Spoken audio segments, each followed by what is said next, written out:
had spent a considerable amount of time, and where we were given to understand that the issue of Ukraine was once again raised. Let me quickly bring in my colleague Dimitri from Sputnik. Dimitri, these images of the Prime Minister at the Palam Technical Airport, because for the longest time we weren't essentially told that the Prime Minister would be going there and receiving President Putin. This was brushed under the carpet whenever these questions were essentially asked. So it seems all in secrecy that this is now being done. Now it's out in the open for everyone to witness the two leaders coming together. Well, I think that this gesture is obviously being appreciated on the Russian side.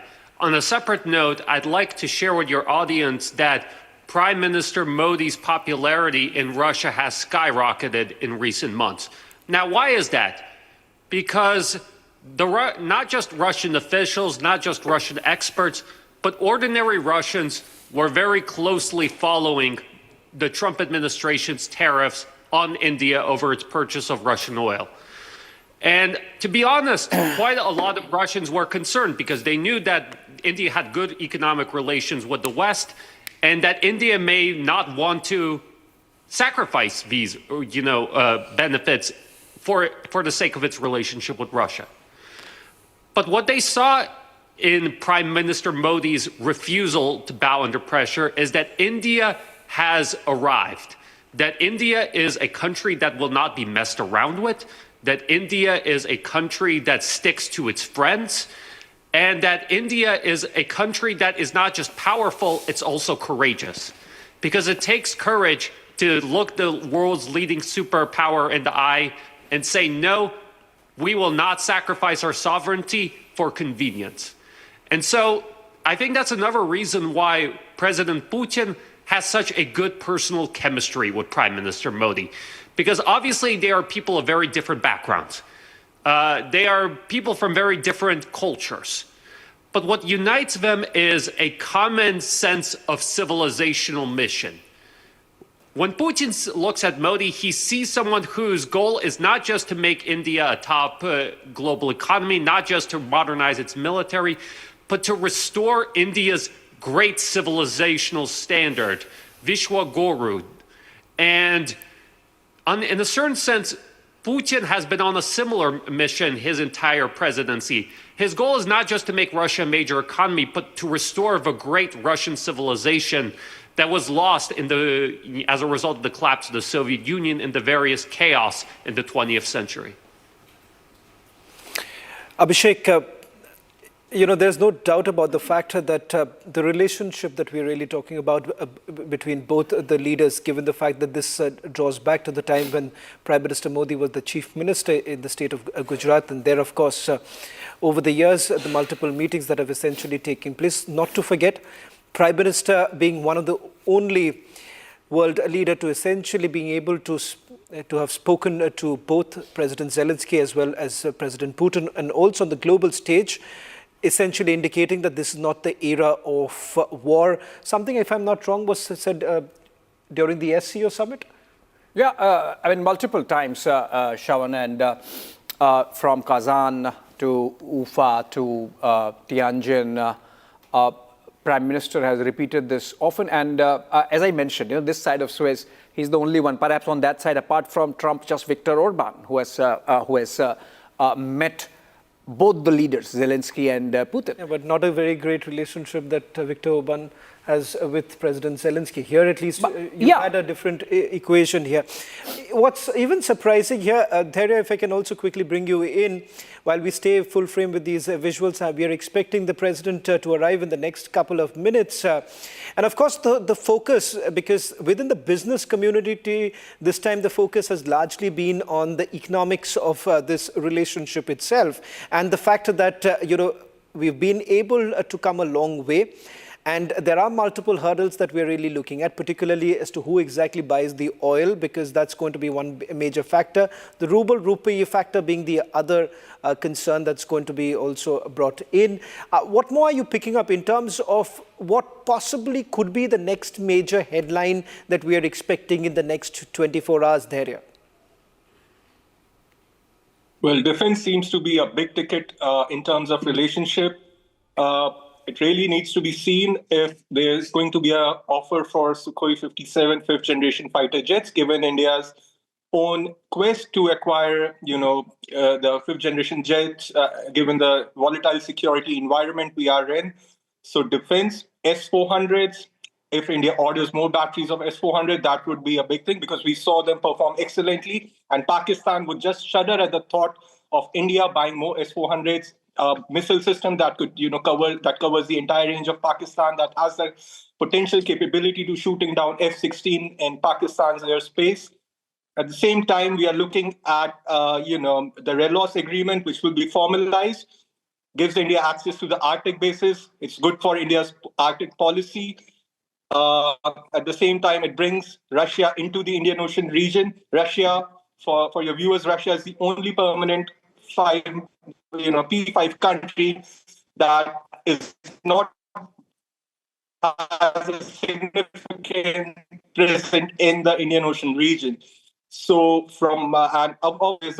another thing is what the messaging being sent on the energy front. If Prime Minister Modi and the Indian government, if they send a signal that no matter how much anyone pressures us, Russian oil is here to stay, though we are getting signals that Indian refiners have brought down their purchases of Russian oil. But at the same time, I would like to point out that... Okay, we'll try and fix that line. We seem to be having some trouble with your audio line. Kepler, they have said that... Okay, Daria, sorry to interrupt you. That's the first visual of President Putin touching down here in the national capital in a short while from now. You would have both the leaders meeting. These are the first visuals of President Putin's aircraft landing here in the national capital. This comes after first time since the Ukraine war actually began. The last visit that he's had here in India, Abhishek, if I'm not wrong, that was quite short at the Hyderabad house, a single-day visit.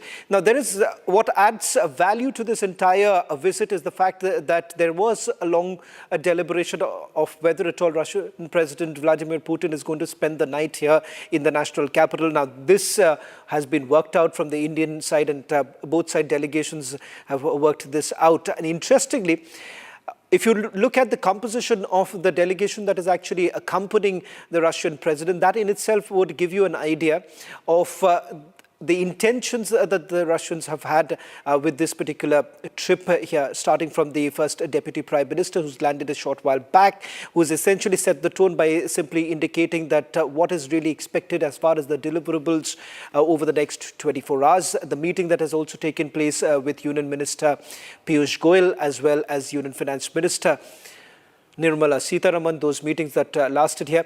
Krishna, if I can just quickly bring you in, because this evening also Raksha Mantri had the meeting with his counterpart. What's the sense that you're essentially getting? Because one frustration that was basically building within the Indian military setup was the fact that the deadlines were obviously not met with. The S-400 batteries, they are yet to come in. There are regiments which are yet to be raised in. Now, of course, with the Su-57, there has been a lot of dilly-dallying. What is the sense that you're really getting in from the armed forces from South Bloc? Actually, India is not only pursuing for remaining 2 squadrons of S-400.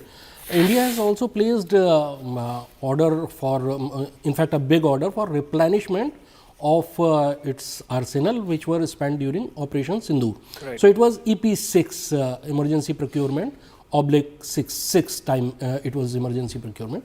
So there was lots of missiles and ammunitions, anti-tank guided missiles, rounds for tanks, and everything was there. So India will obviously pursue for speedy supply of these items, which were procured on emergency procurement. And of course, S-400 will be discussed because 2 remaining squadrons are awaited, and right. I think by the end of next year, remaining 2 squadrons will be supplied.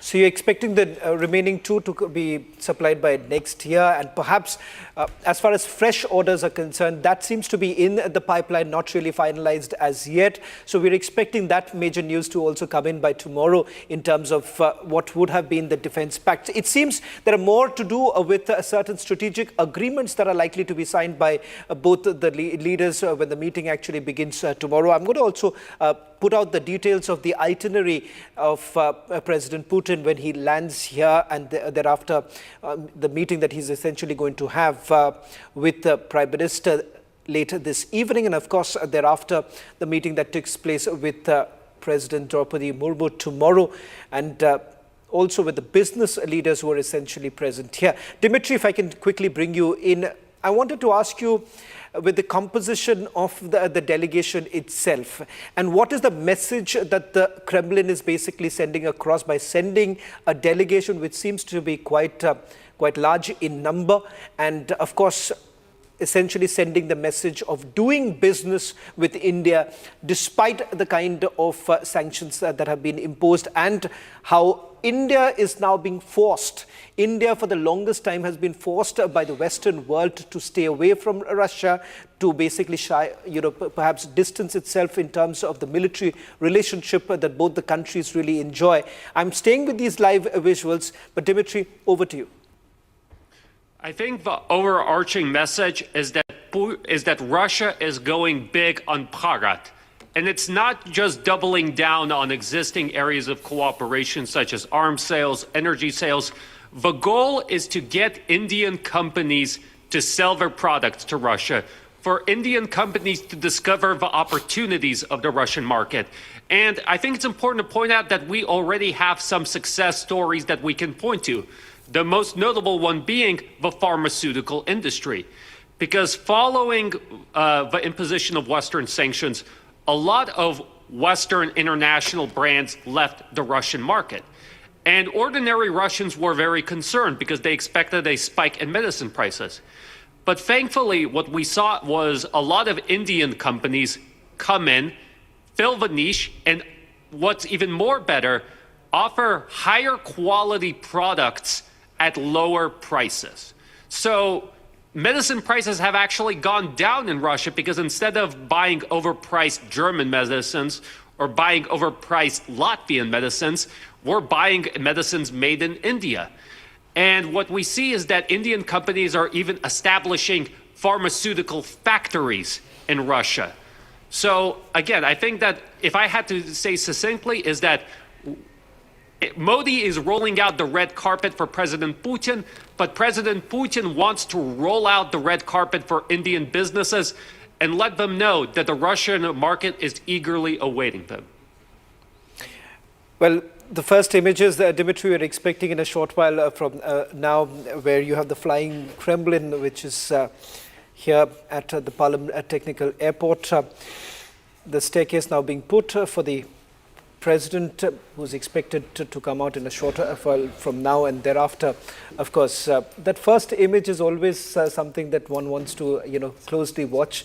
The last that you saw was when President Putin was meeting President Trump. That was the global headline. Now, this undoubtedly is going to be yet another global headline with both the leaders coming together, because especially this comes in the backdrop of the peace talks that are basically going on, and of course Washington trying to broker this entire deal with Russia and Ukraine. Now, are we to expect, Abhishek, perhaps some talk to happen with regards to the peace deal that is that President Trump is trying to broker? Do you believe that Washington may have done some sort of a backroom channeling or backroom talk with India, because they would have felt that Prime Minister Modi is well poised to send across a message to President Putin with regards to the peace talks? Yeah, 100%. We'll discuss that, Shravan. And Krishna, can you help us understand or maybe Dimitri can help us understand. Dimitri, if you're looking at the frame, the aircraft, the Russian president's aircraft flying Kremlin, as Shravan said, has written, there's something called, something like US 96 written on it. What is that? IL 96.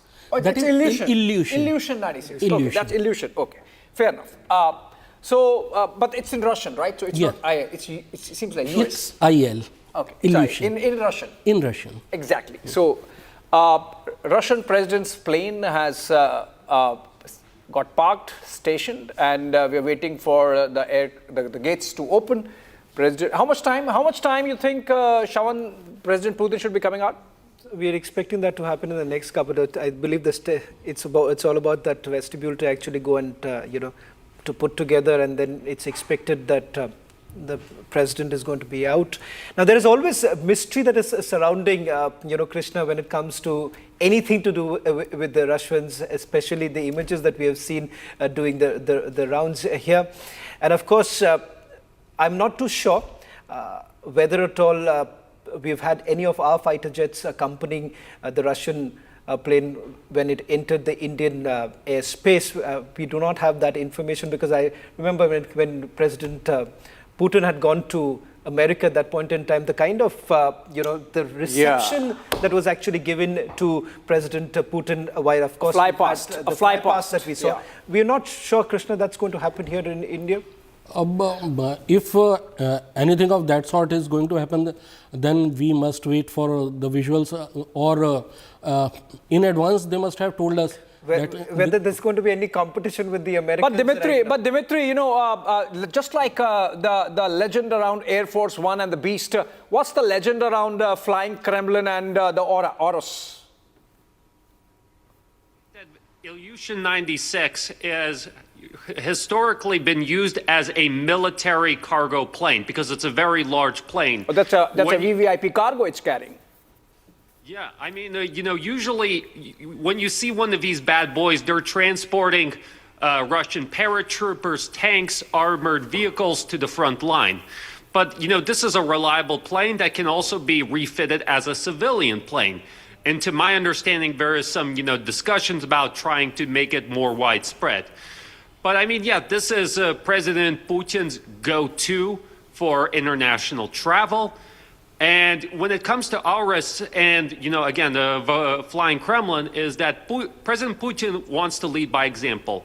He wants for people to buy made in Russia, and accordingly, he wants to fly with Russian planes, drive Russian cars, to show that, there's an expectation. Dimitri, all set right now, it seems. The aircraft door is open. Yeah. We're expecting President Putin to come out any time now. And again, a lot is read into the way President Putin actually walks down, if I may say so, the ramp here. Yeah. Because a lot of the body language of the leader, as they say. Yeah. And of course, there are a lot of stories here, Dimitri, of course, on social media when it comes to President Putin's international travels. What's the reality? No one really knows about it. But having said that, a lot is essentially spoken about. And there's a certain swagger with which he walks, There's a certain the kick in his walk. He's a judoka. I mean, I think the first Russian leader to be having 8th grade, or what is called 8th Den black belt, and that gets reflected in the way he carries himself. Or there's this macho image of, getting pictures topless and, doing those judoka acts and riding horses, being there up in the Siberian whitelands. You could ask that question to Dimitri. Dimitri, is there a story of President Putin that we do not know, and perhaps this is the right time for you to share as President Putin comes out anytime now? Fascinating story from when he was deputy mayor in St. Petersburg. So there's a group of American business people who try and set up a Subway franchise. And they try to make a deal with the mafia, which, because again, during the 1990s, there was a lot of chaos in Russia, powerful organized crime. And they basically found themselves in trouble. Yeah, these American business people had to flee to the American consulate, and they were basically besieged by the mafia. So the American consul general at that time calls Putin and says, I need help. And Putin, quickly asks to send over copies of their contracts, and he basically arranges for them to have a safe escort to the St. Petersburg airport so that they could, leave unharmed and that the mafia wouldn't get to them. And I think that, again, this kind of busts the myth that Putin has always been this reflexively anti-Western leader. When you look at his reputation as deputy mayor in the 1990s, he was very well loved and respected by the American business community, by the European business community, because he made a sincere effort to help them protect their rights in Russia and to have successful businesses in Russia. Putin only began to harden his position towards the West once he began to see that his desire in improved relations was not reciprocated.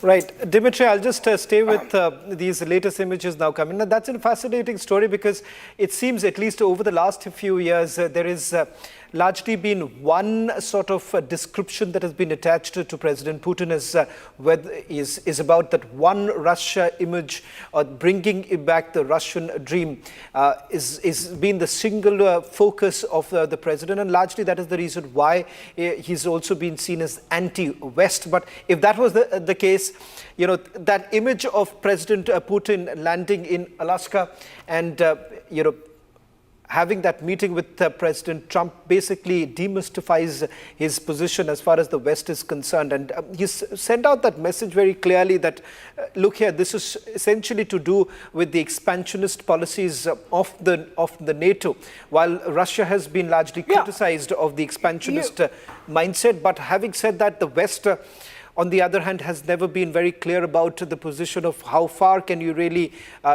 push the NATO blanket. No, they are very clear. I think they're itching for a war. I mean, I would say Dmitry was mentioning about the fact that Putin was seen as pro-West when he was deputy mayor of St. Petersburg. But I would say as late as 9/11, Shravan, people forget history. When 9/11 happened, Russia provided its airspace to American fighter jets to come into Afghanistan. And as late as 2006, President Putin said, please make me part of NATO. Let Russia be part of NATO. What's the problem? We can sit across the table and decide what's our national security concern and what's your national security concern. I have no problem. Russia can be part of NATO also. Why do you need NATO after the end of the Cold War, after the fall of the Berlin Wall?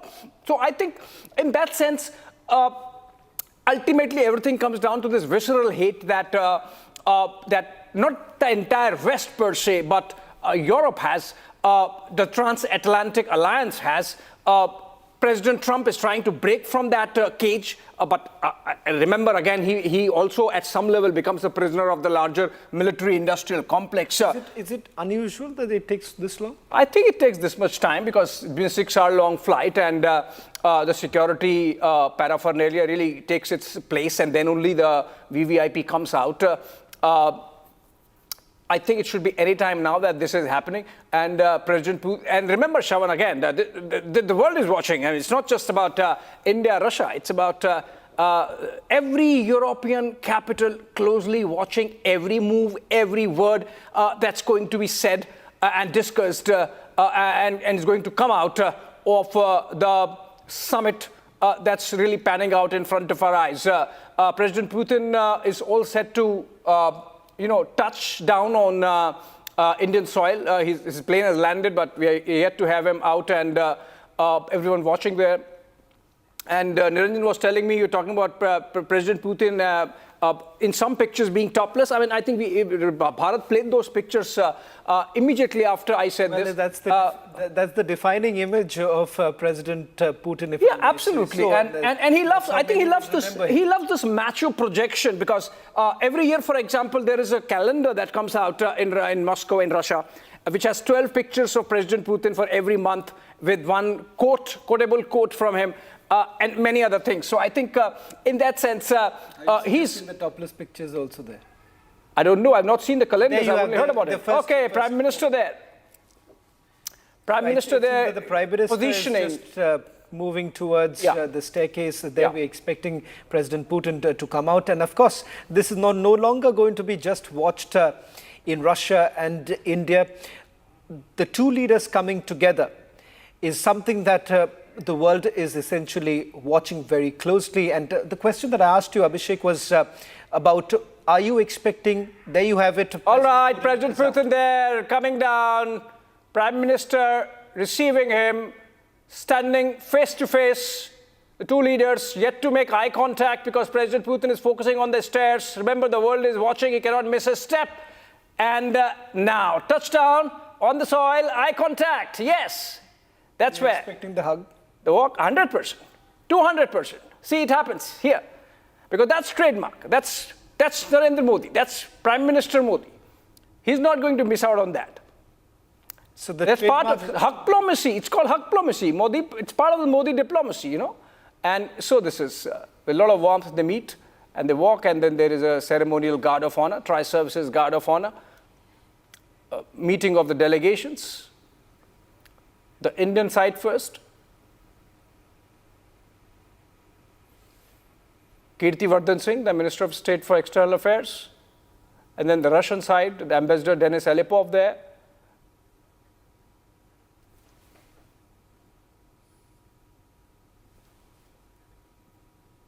Abhishek, were you expecting in terms of, if you draw a parallel of the last visit that President Putin has made outside Russia was, of course, in America. Now this would be his second international trip that he has actually made here. There you have the welcoming of the cultural program that's essentially taking place, and thereafter everyone would be waiting with bated breath right now whether at all the two leaders really go inside the same vehicle. Well, the reason why everyone would be watching that very closely is because essentially when the last time when both the leaders spent roughly about 45 minutes inside one car, it so happened that it was outside the venue of the delegation level talks that were supposed to take place. So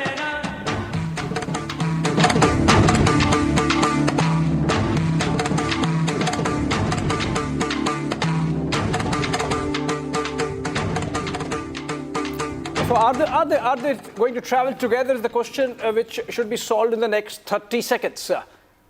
Okay, we can do the wrong. Okay, now, they are in fact traveling together. Fair enough, they are traveling together, and it does they are traveling together. It does seem that's not the usual vehicle that is used by the Prime Minister. Yeah, but if this I'm not wrong, it's usually the black Range Rover that is used by the Prime Minister. It's a different vehicle altogether. Yeah. So it's quite purposeful. You have both the flags there adorning the vehicle. There you have the Russian. It's part of the plan. What I was essentially pointing out, well, it seems it's quite surprising because the vehicle that is generally used by the Prime Minister is a black Range Rover, if I'm not wrong. Abhishek, correct me. And this happens to be a different vehicle altogether. Now, one would ask, why are we so, engrossed about what about the vehicle? You can't have a German car for the Russian president. Come on, Shaman. So that's why it's a Jap car. That's okay. Japs are okay. So not acceptable. Yeah, acceptable. I mean, not after the op-ed that the German ambassador wrote. I mean, you cannot have a German car, obviously. Dimitri, there you have it. You have both the leaders going inside the vehicles, the same car. It seems that some photographs are now being taken of both the leaders smiling. You have Russian president all brimming right now. And we haven't got a glimpse of our Prime Minister right now, the message that has been done there. Dimitri, if you can see that, you have yet again both the leaders in the same car. It seems that this is the new trend that's basically emerging with President Putin actually being in the same vehicle, spending a considerable amount of time. It seems that roughly about another 20 minutes, or a little over 20 minutes, is both the leaders would be getting together. And this would be at a time when you wouldn't have any other officials really accompanying, apart from the SPG that would be in fact, both the Russian what is it called, FRC, is it called the Presidential Protection Group there, FRC, and the SPG together protecting the car. Dimitri, can you see the images coming in? So what sort of jumps out to me, because as I believe Abhishek pointed out, that Modi has, it's become traditional for him to hug foreign leaders. But for Putin, that's definitely not the case. So the fact, not just that they're riding in the same car, but they're willingly embracing each other like brothers.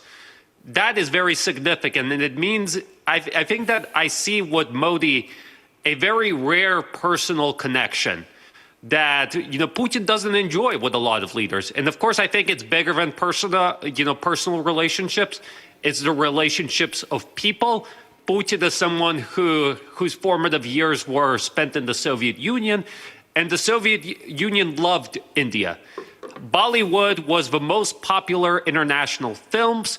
Putin frequently reminds journalists about how popular Bollywood is in Russia and was in Russia. So I think that this is, a very organic display of trust and connection. Dimitri, and what's the service, the presidential protection service called? The security service that protects the Russian president? It's called in Russian ФСО, Федеральная служба охраны, basically the Federal Service of Security. So in English, it would be, I think, FSS. FSS, right. So FSS, I could see FSS and the SPG commandos coordinate and take care of the two VIPs together. So a lot of coordination would have gone into this. A lot of prep would have gone into this. The advanced security liaison, as it happens, I can see both the commandos in the close protection of or the proximate protection, as it is called, of the security agencies coordinating with each other. Then, of course, the two leaders walk together, a cultural welcome there, and then into the same car, a white car, and all right. Okay, we are expecting, no, that's not going to happen that quickly. We are expecting, it's going to at least outside 20 minutes. These are images now coming in from outside the Palam Technical Airport, where both the leaders have left. And just to quickly recap for all our viewers who are tuning in right now, what was essentially expected has happened. Both the leaders are in the same car, but it's quite unusual what we have essentially witnessed right now. We don't know the backstory here. We'll try and get the backstory in a short while from now. It's a departure from the vehicle that is generally used by the Prime Minister. It seems another vehicle has been used for President Putin, and it seems that it was largely well choreographed with both the delegations may have taken that up till the last minute. It didn't certainly look like as a surprise decision that was taken by President Putin. It was largely, it seems, a well choreographed thing with both the leaders getting inside the vehicle, the white Toyota that has been used by Prime Minister Modi and President Vladimir Putin. And in fact, in a short while from now, perhaps in the next 20 minutes, you're expecting both the world leaders reaching the Prime Minister's residence, where we are being told that there's going to be a private dinner that's going to take place. Is there any scheduled time for it? Like, for how long are they going to be together? Well, no, Shravan. In fact, it can go on for a couple of hours. And in fact, this is one meeting where the two leaders can have the opportunity to really open up and talk about everything under the sun, literally. And that's exactly how it happens. Because this is the time when the delegations are not there. This is the time when the pressure of signing a joint statement is not there. This is the time when the focus is not on agreements, etc., on deliverables. So this is the time off camera. This is the time when they can really just loosen up and be friends and statesmen together. So I think it can be anything between 1.5 hours to, as I was mentioning to you, the first time they met, they spent about 3.5 hours together, well past midnight. You can expect, depending on how much they have to talk and exchange. Remember also that in the midst of a multilateral platform like SCO, the two leaders spent 50 minutes inside the car. I mean, it was not even a proper setting, just in the car, because obviously they would not want eavesdropping of any kind. There was no other reason except for that. They did not want the Chinese to listen to what the Modi and Putin are talking about. Similarly, in this case, now they are at a good place, a good setting. They can talk for longer. There is a statement that has been issued by the Kremlin. Dimitri, do you have any information about any statement that has now been issued about coming in from the Kremlin? And meanwhile, I can also take a question with Dhairya. If you can just pull that information out for us, that would be quite helpful. If I'm given to understand there's some statement that has been issued by the Russian side. Dimitri. I think I'll defer to Dhairya while I pull it up. Yeah, Dhairya, if you can just come in. For everyone who's tuning in right now, we've been focusing about what would be the key areas that would be discussed by both sides. So tomorrow, when the meetings are going to take place, break it down for us in terms of what are we really expecting through the day, in terms of the number of meetings that are going to take place. And as I pointed out, what could be the big takeaways from the meetings?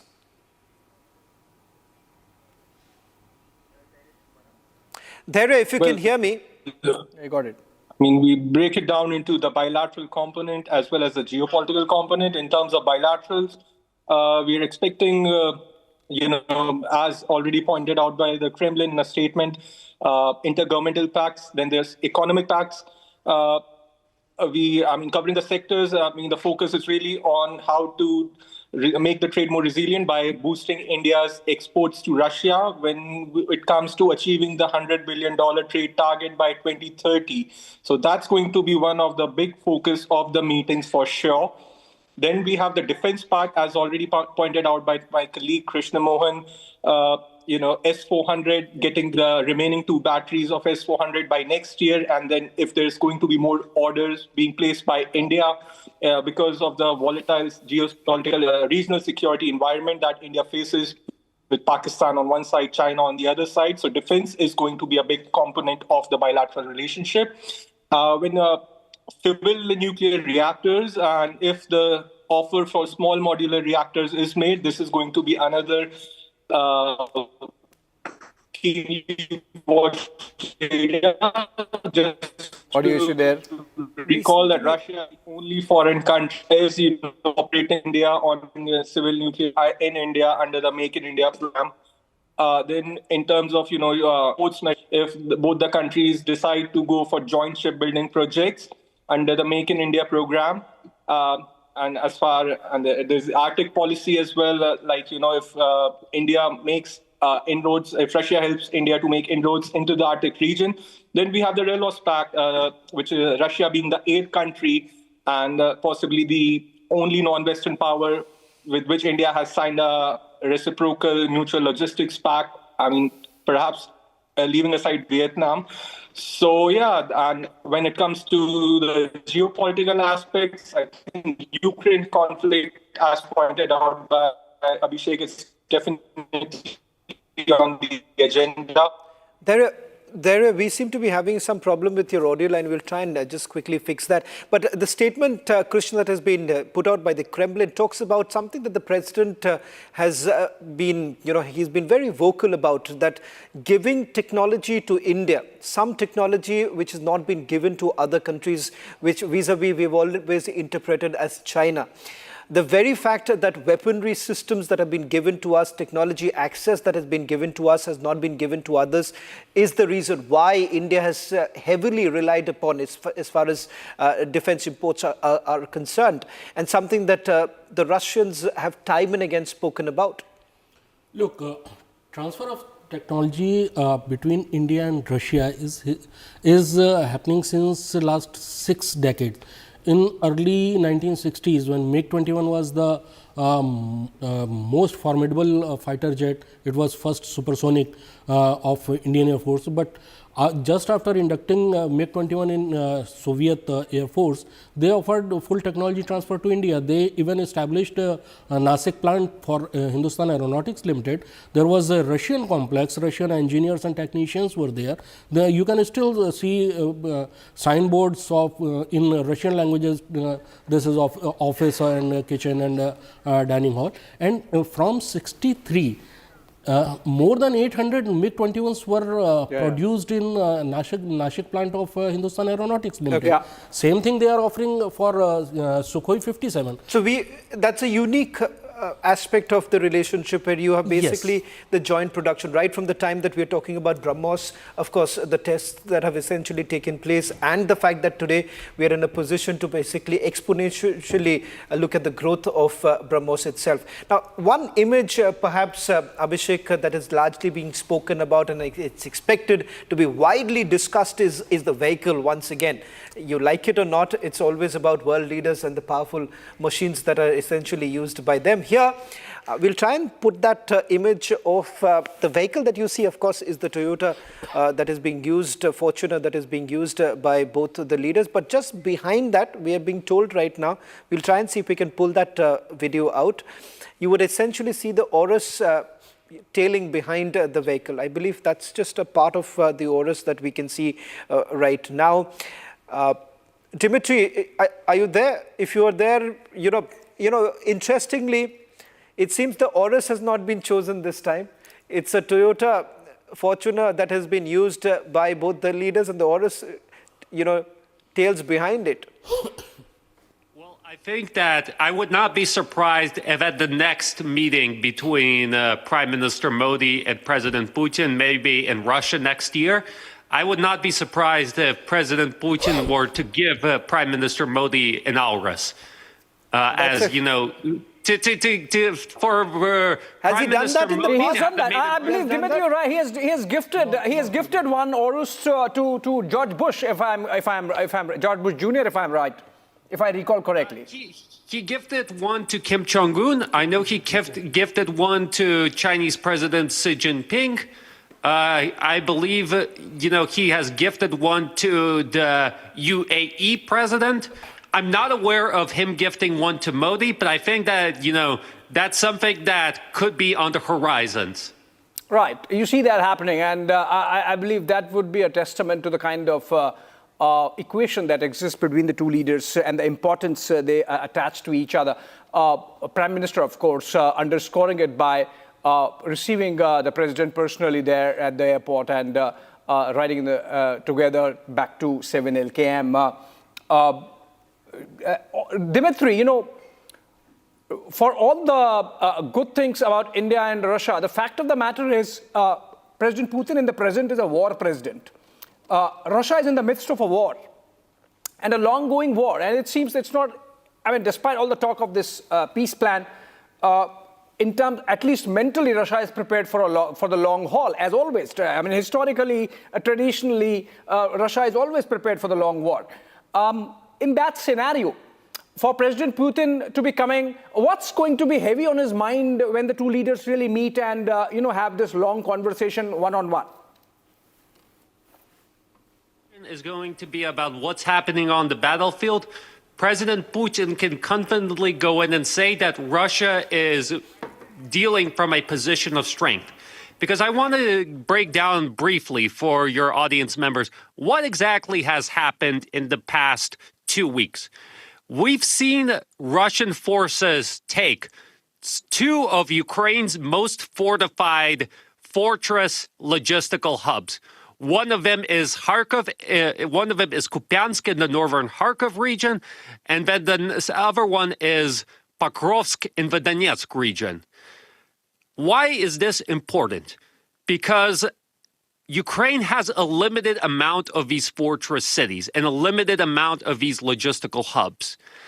And once they collapse, what's left is open field. That gives an opportunity for Russians to maneuver with far more confidence and strike places that were previously unstrikable. And what we see particularly concerning for the Ukrainians is that they're not just losing ground in the Donbass. They're not just losing ground in the northern Kharkov region. They're starting to lose ground in the Zaporozhye region. So all along the front lines, we see a dynamic where Russian troops are advancing, Ukrainian troops are retreating.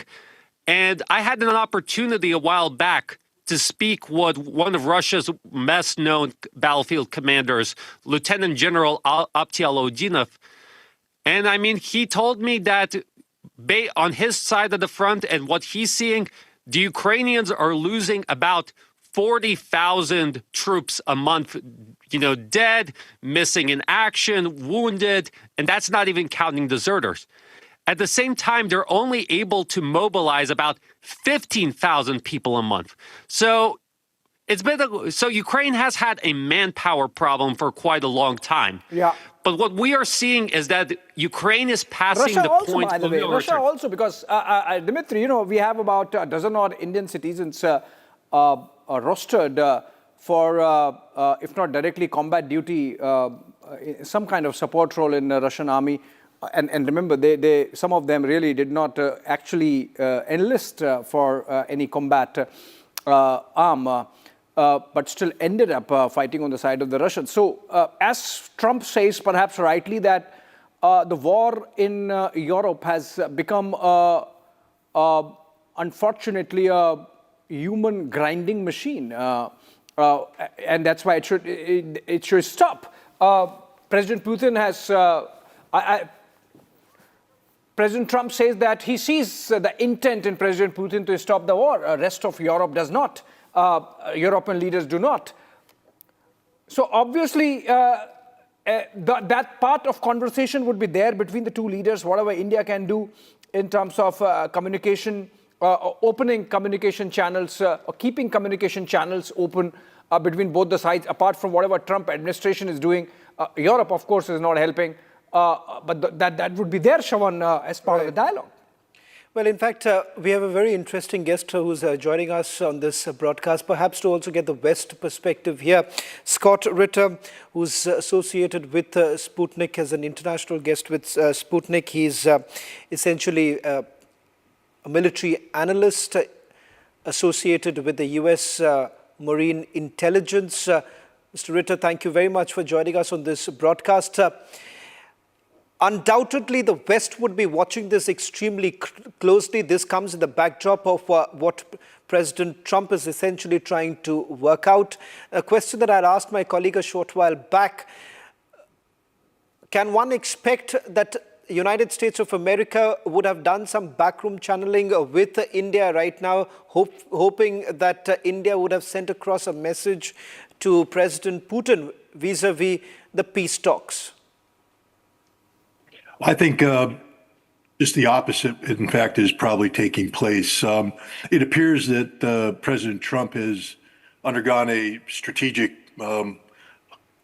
shift in his approach to Russia. A month ago, the approach was we're going to sanction Russia into the Stone Age. We're going to impose crippling sanctions on Russia's energy sector. We're going to threaten the consumers, the buyers of Russian energy, India and China, with secondary sanctions, all in an effort to strangle Russia's economy to bring Putin to heel. This was the strategy of Secretary of Treasury Scott Bessent. This was the strategy of Secretary of State Marco Rubio.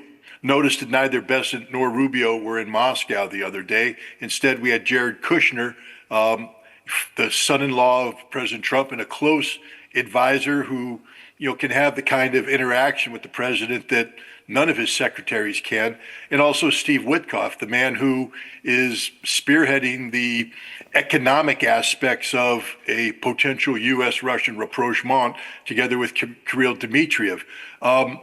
I think the message that's being sent now is that Russia is going to win this war, and that the United States is not going to get in the way of Russia winning this war, and the United States will be encouraging Europe and Ukraine to recognize the inevitability of a Russian victory and prevent needless suffering by agreeing to terms of conflict termination that might be difficult for Europe and Ukraine to swallow, but it will at least allow Ukraine to survive. Trump has been very blunt. If you don't accept this peace plan, there will be no Ukraine.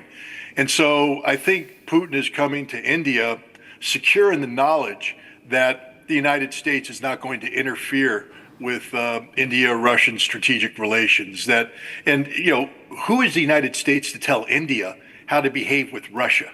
I mean, it's just insulting to even think that India would take that phone call or even, give any credence to such a threat. I'm sure some messages have been sent in the past.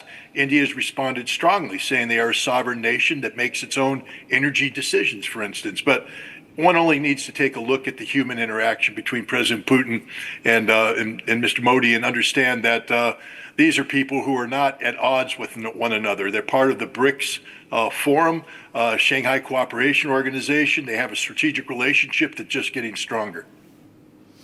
That's an interesting point, Scott, that you've made here. But I'm going to also quickly bring in some more breaking news right now. It seems that the Kremlin is completely surprised in the manner President Putin has been welcomed by India. In fact, it turns out that Kremlin wasn't really informed about Prime Minister Modi's plans of welcoming President Putin. And of course, you have the decision that was taken of traveling in the same vehicle to 7 LKM. In fact, we are being told that the convoy has already reached 7 LKM.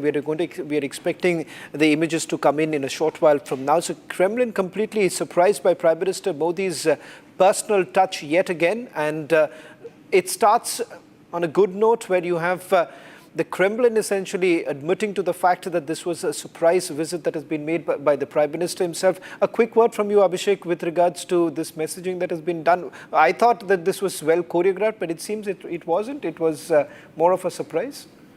Well, yes, things can be choreographed in terms of the detail, but there can always be elements of surprise. There would have been expectation, knowing how Prime Minister carries his diplomacy. We were mentioning about the number of other world dignitaries Prime Minister has received at the airport. So I think in that sense, this is a significant gesture. As I was saying, Shravan, this is essentially Prime Minister underscoring the special and the privileged part of the India-Russia relationship in optics. Remember, in diplomacy, as much as the words, the picture also counts. The optics also count. So if the message has to be sent of strategic autonomy, if the message has to be sent of India, nurturing its relationship with Russia, irrespective of the global headwinds, irrespective of the pulls and pressures, irrespective of the threats and sanctions and tariffs and whatnot, then obviously why not do it when the whole world is watching? And this is the moment when these pictures are going to go travel around the world and go viral. And that's how Prime Minister really takes charge of the moment, which he has done with these pictures, receiving President Putin there at the airport, hug, a sliver of a cultural welcome, and then, of course, traveling in the same car. And then, of course, the talks. Remember, I've been underscoring this, that this is not about India and Russia. This is about a global geopolitical event really taking place. Otherwise, why would, ambassadors of three countries be writing an op-ed? Why would the Russian ambassador respond to them? And why would, just ahead of the visit, you would have India signing a maintenance deal with the Americans, about $1 billion worth of defense deal. This is about India, announcing to the world that we have the strategic understanding and the depth to balance, to handle West on the one side, Russia on the other, and of course China with that SCO summit at another level. So I think in that sense, this is a message of a very personal, a very strong level of confidence that India has in its capacity to carry itself with this kind of multi-alignment. And that just one picture really summing it up there with Prime Minister receiving President Putin. I want to just quickly, also bring in Dhairya from Sputnik to just tell us in terms of what are we really expecting over the next couple of hours following the meeting that's going to take place tonight. Dhairya, the first up, the meeting that takes place tomorrow morning, and of course the delegation that has come along with the Russian president. What do you essentially make of the delegation that has come in? It seems that it happens to be one of the largest business delegation that President Putin has brought along with him.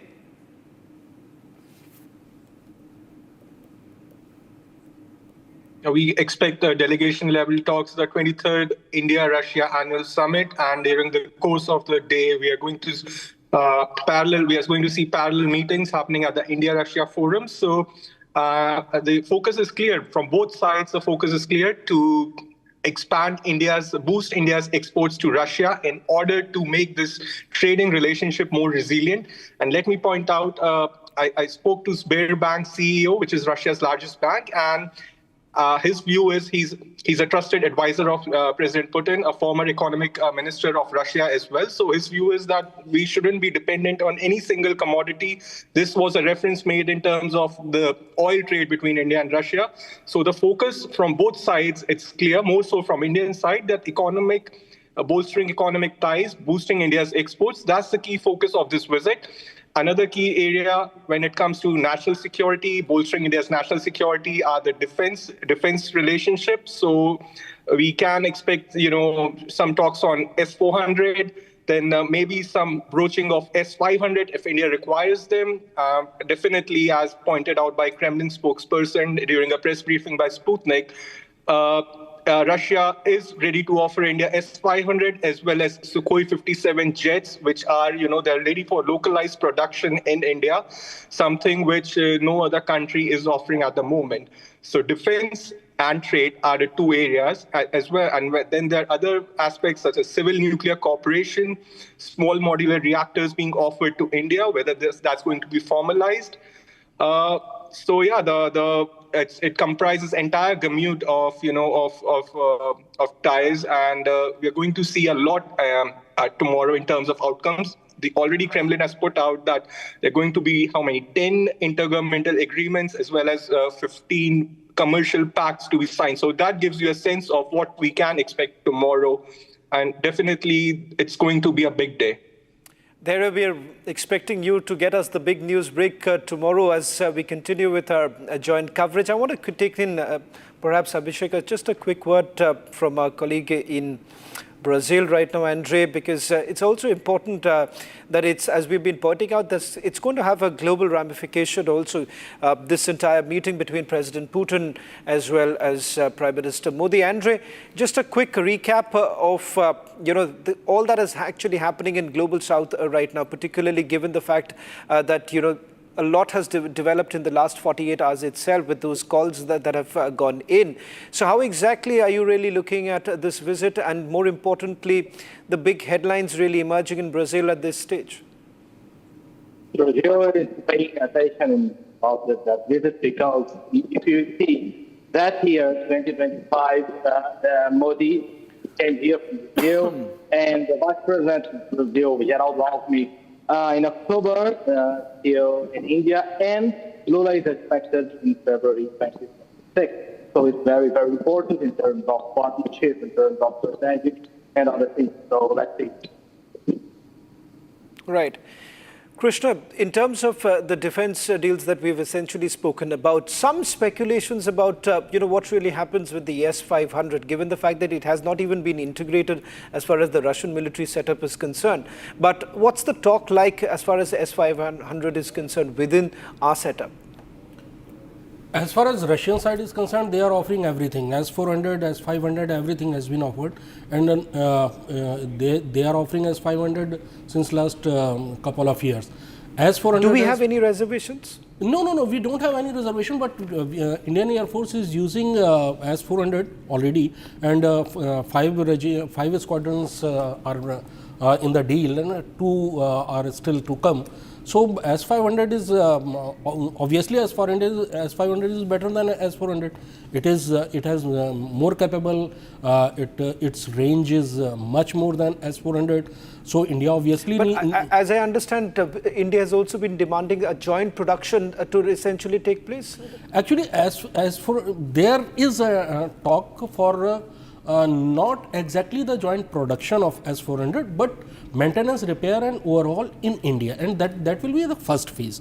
Maybe in near future, S-400 missiles can be produced in India. So this talks are on this topic also, right. on this thing. But production of S-500 in the joint production is not right. I want to bring in Scott right now. Scott, what we have essentially witnessed here is the fact that President Putin has basically set the tone for this entire meeting to take place. Of course, the warnings that have actually gone to the European nations coming in.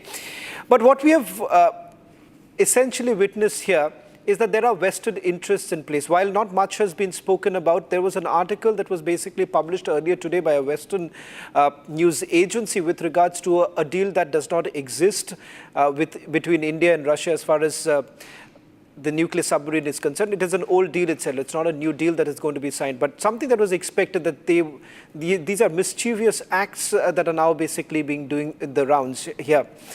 Do you believe that the European nations would be a little worried right now, given the fact that with President Putin landing in New Delhi, President Putin manages to send across a very strong message that, look here, I have a country of global significance on my side? 100%. I mean, the European community, the European Union, NATO, is scared to death of their looming irrelevance. One just only has to take a look at how the United States has ignored them in the past several weeks as Russia and the United States work toward some sort of conflict resolution in Ukraine. It not just pushes Europe out of the picture, but it creates an expectation of a post-conflict reality which focuses solely on the U.S.-Russian relationship. Europe is, shuttled to the side. There will be some security guarantees and security frameworks worked out to mollify them, but Europe's no longer a player. This is very problematic. Europe very much wants to be a player, wants to continue to use the Ukraine issue as a mechanism of leveraging itself into a position of global relevance. A key aspect of this is controlling Russia's energy-based economy. And an important part of that control mechanism was hopes that India, together with China, would restrict their energy-related interaction with Russia, in effect wanting India to do the hard lifting for Europe, to break Russia's economic back, so to speak. And the exact opposite is happening. What we're seeing is that there is very cordial, friendly relations between Vladimir Putin and Prime Minister Modi. But more importantly, again, reflecting on the delegation that the Russians brought in, this isn't just an instance of two leaders liking each other, sipping tea, and going their own ways. This is the tip of an iceberg, and the rest of the iceberg is this strategic economic relationship, founded in defense relationships, but other relationships, including energy, that is taking place, expanding. This is the exact opposite trajectory that Europe was hoping to achieve, and this just again solidifies the reality that Europe has become a very insignificant player in the geopolitical world today. Well, thank you very much, Scott, for joining us on this broadcast. And also I want to take the opportunity to thank our colleagues from Sputnik, Dimitri, editor from Moscow, Dhairya Maheshwari joining us from New Delhi, and Krishna Mohan, who's joining us in the studio. And that was a joint broadcast, Republic and Sputnik coming together for this live coverage. This is just the beginning, as it seems both the leaders who would be in a short while from now beginning that private conversation, the dinner that's going to take place at 7 LKM in a short while from now. It's taking a short break. We'll be back in a short while.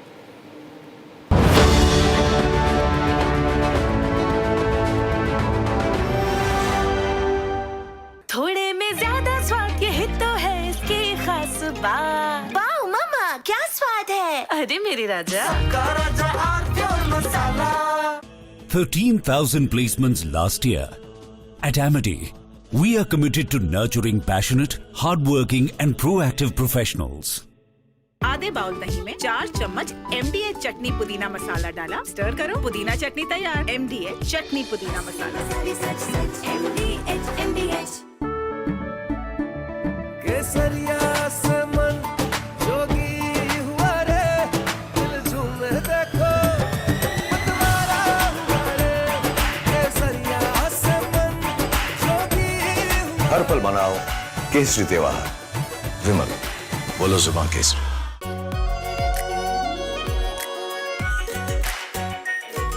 Pure Shahi Paneer Masala. Delicious, healthy, every day.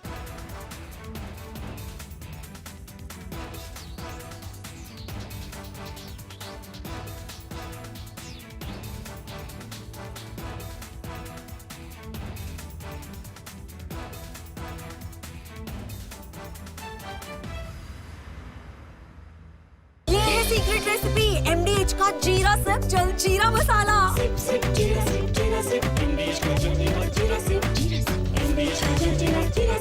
The Indian Army has rarely spoken so loudly without uttering a word.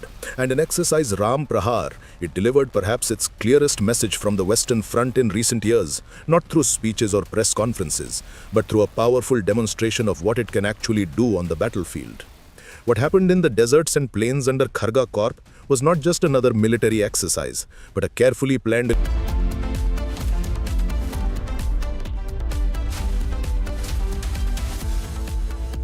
MDH की हल्दी मिर्ची धनिया करे कमाल, ये रंग दे, ये खुशबू दे, ये तीखा, ये कम पड़े, क्या निराला MDH masala.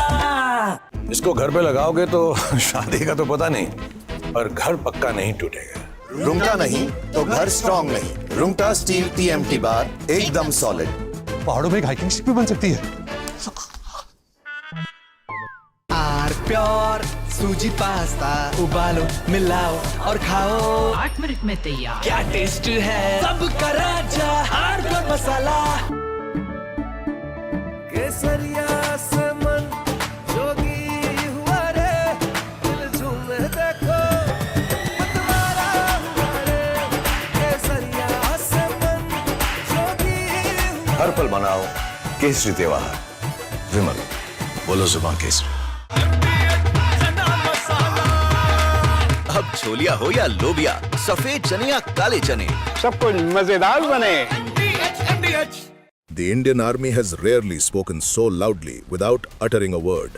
And in exercise Ram Prahar, it delivered perhaps its clearest message from the Western Front in recent years, not through speeches or press conferences, but through a powerful demonstration of what it can actually do on the battlefield. What happened in the deserts and plains under Kharga Corp was not just another military exercise, but a carefully planned signal about capability and intent along our border with Pakistan. The numbers tell part of the story, with over 20,000 soldiers organized into battle groups that can fight independently, suggesting that the army is moving away from old defensive tactics toward a more aggressive approach that can strike on multiple fronts.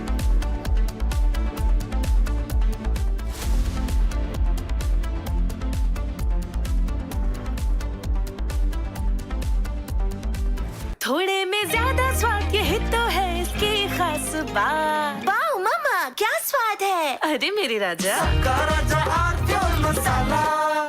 13,000 placements last year. At Amity, we are committed to nurturing passionate, hardworking and proactive professionals. दादी के हाथों का जादू और खुशबू से महकता घर, माँ की मुस्कुराहट और खाने की सुगंध। MDH गरम मसाला, क्योंकि हर रिश्ता है स्वाद से जुड़ा। केसरिया से मन जोगी हुआ रे, दिल झूमे देखो मतवारा हुआ रे। केसरिया से मन जोगी हुआ। हर पल बनाओ केसरी त्योहार। विमल, बोलो जुबान केसरी।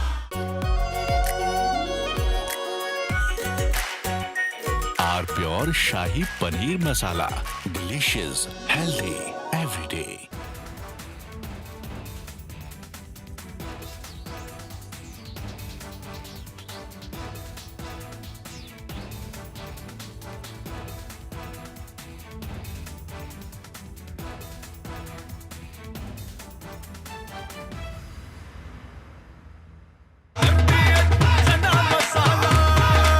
अब छोलिया हो या लोबिया, सफेद चने या काले चने, सब कुछ मजेदार बने। From the hallowed chambers of the Supreme Court of India, the law roars louder, real, fearless, historic. The first Buddhist Chief Justice of India, former Chief Justice of India, Justice B.R. Gavai, unshaken in conviction. This weekend on the legal side of things, only on Republic TV.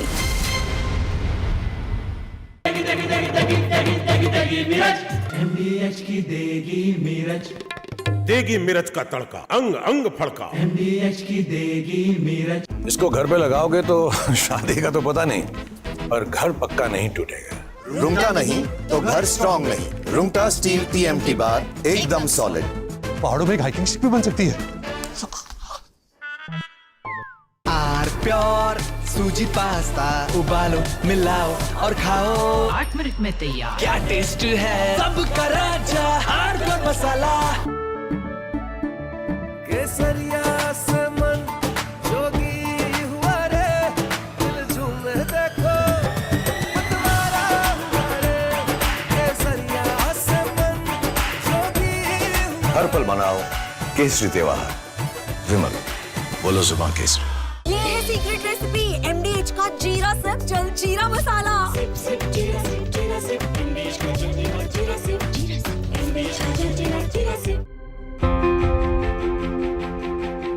ये ये कहानी है बदलाव की, जिसने उन्हें हिम्मत दी, राह दिखाई और आत्मनिर्भर बनाया।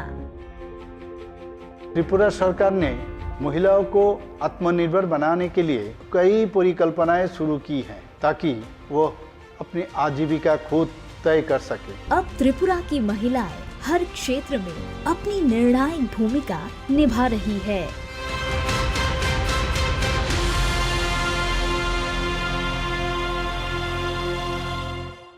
The Indian Army has rarely spoken so loudly without uttering a word. And in exercise Ram Prahar, it delivered perhaps its clearest message from the Western Front. Has Trump's blunder pushed India-Russia closer? Has Delhi moved on from the Washington consensus?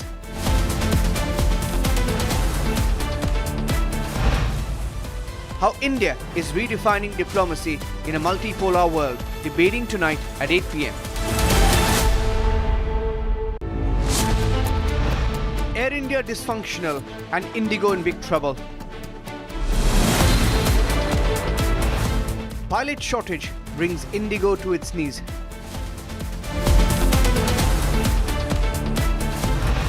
Nationwide anger as thousands of passengers are stranded, debating tonight at 9 p.m. Has Trump's blunder pushed India-Russia closer? Has Delhi moved on from the Washington consensus?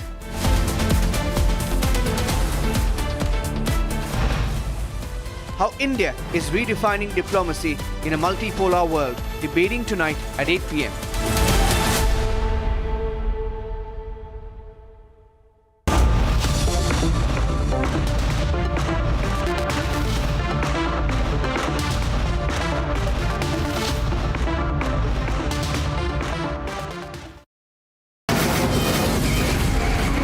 From the Republic Media Network headquarters, it's time for Arnab Goswami on the debate.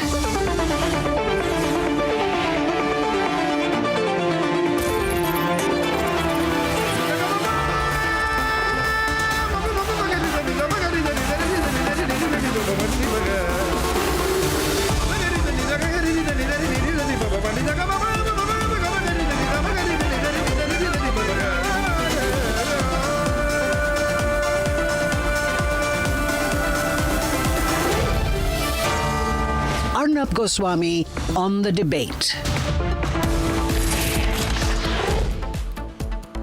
Wow. At 8 p.m. tonight, has Trump's blunder pushed India-China closer? Has Washington completely moved away from the has New Delhi completely moved away from the Washington consensus? At 9 p.m. tonight, why Indian airline passengers have been taken completely for granted and why the aviation sector is one of the greatest failures of the central government.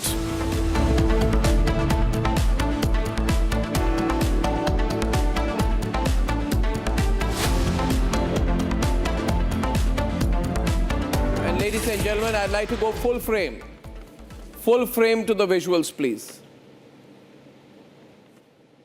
Thank you. Of Putin landing in New Delhi. Ladies and gentlemen, Prime Minister Narendra Modi went to receive him. As he landed in Delhi, he'll be here till tomorrow evening. And as we see these visuals and the bear hug on the tarmac of Delhi airport, a thought today. Trump has met Putin. Prime Minister Modi has met Putin, which means that the whole idea of Russian isolation is over. US and Western sanctions have completely failed. India and Russia, Modi and Putin, are two world leaders who have stood up for national interest. They have said, nation first, and that is why Russian crude is today 35% of India's imports. We are pushing back against American sanctions.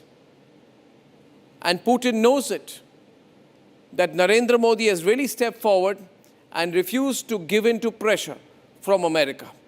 America is putting huge sanctions against India, but Narendra Modi and India has made it very clear to America that 70-year partnership with Russia will not be sacrificed for a few months of Trump's pressure. Ladies and gentlemen, the West realizes how important this relationship is. And as we cover every aspect of this visit, as we tell you about all the important developments and agreements, the fact is that India is asserting its strategic autonomy. The Prime Minister is willing to defy American pressure. And India has refused to become a single-source client on defense. We have made it very clear.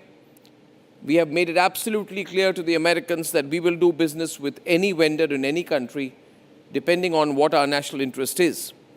But most importantly, ladies and gentlemen, as you watch these visuals, also keep in mind that Russia also needs India. Russia needs a big partner, a solid partner other than China. Russia cannot afford to fall back on China every time. Moscow cannot afford total dependence on Beijing. A stronger India-Russia commercial link is very good from Putin's point of view as well. Therefore, this is a win-win on both sides. And this marks the return of the India-Russia summits. Going forward, India joins the League of Great Nations working together to make sure multipolarity is not a dream, but a reality. Before we move forward, let me run a small news package, if it is ready. Is it ready? On the developments so far.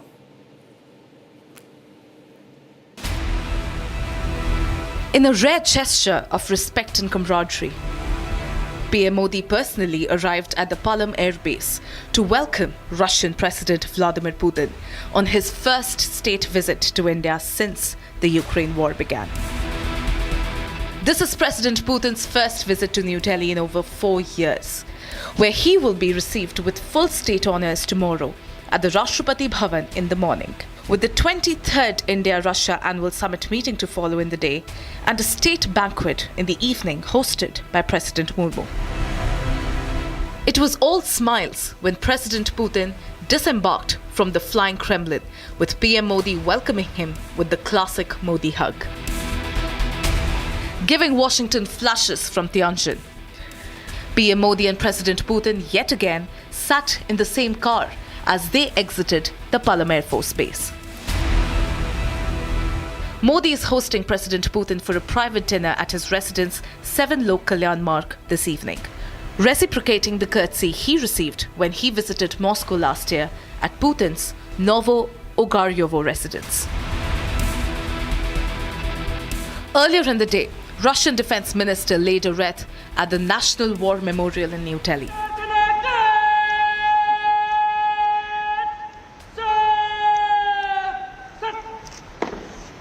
Along with his counterpart, Raksha Mantri Rajnath Singh, Union Minister JP Nadda also met the Russian ministers ahead of the crucial annual summit tomorrow.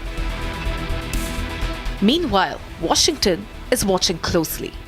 However, Trump is not rocking the boat as he desperately tries to cling on to his peace effort hopes. I don't know what the Kremlin's doing. I can tell you that they had a reasonably good meeting with President Putin. We're going to find out.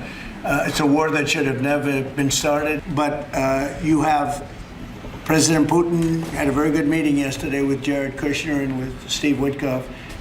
What comes out of that meeting, I can't tell you, because it does take two to tango. While India and US have hoped to sign an interim trade deal by fall this year, with a possible Trump visit, it is Putin who is in town. With the potential S-400 and Su-57 deal talks on the cards, and the deepening bilateral cooperation on trade, technology and energy, has Washington made a strategic mistake by backing Pakistan post-Sindoor fallout? Are Russia and India stronger than ever before, courtesy President Trump?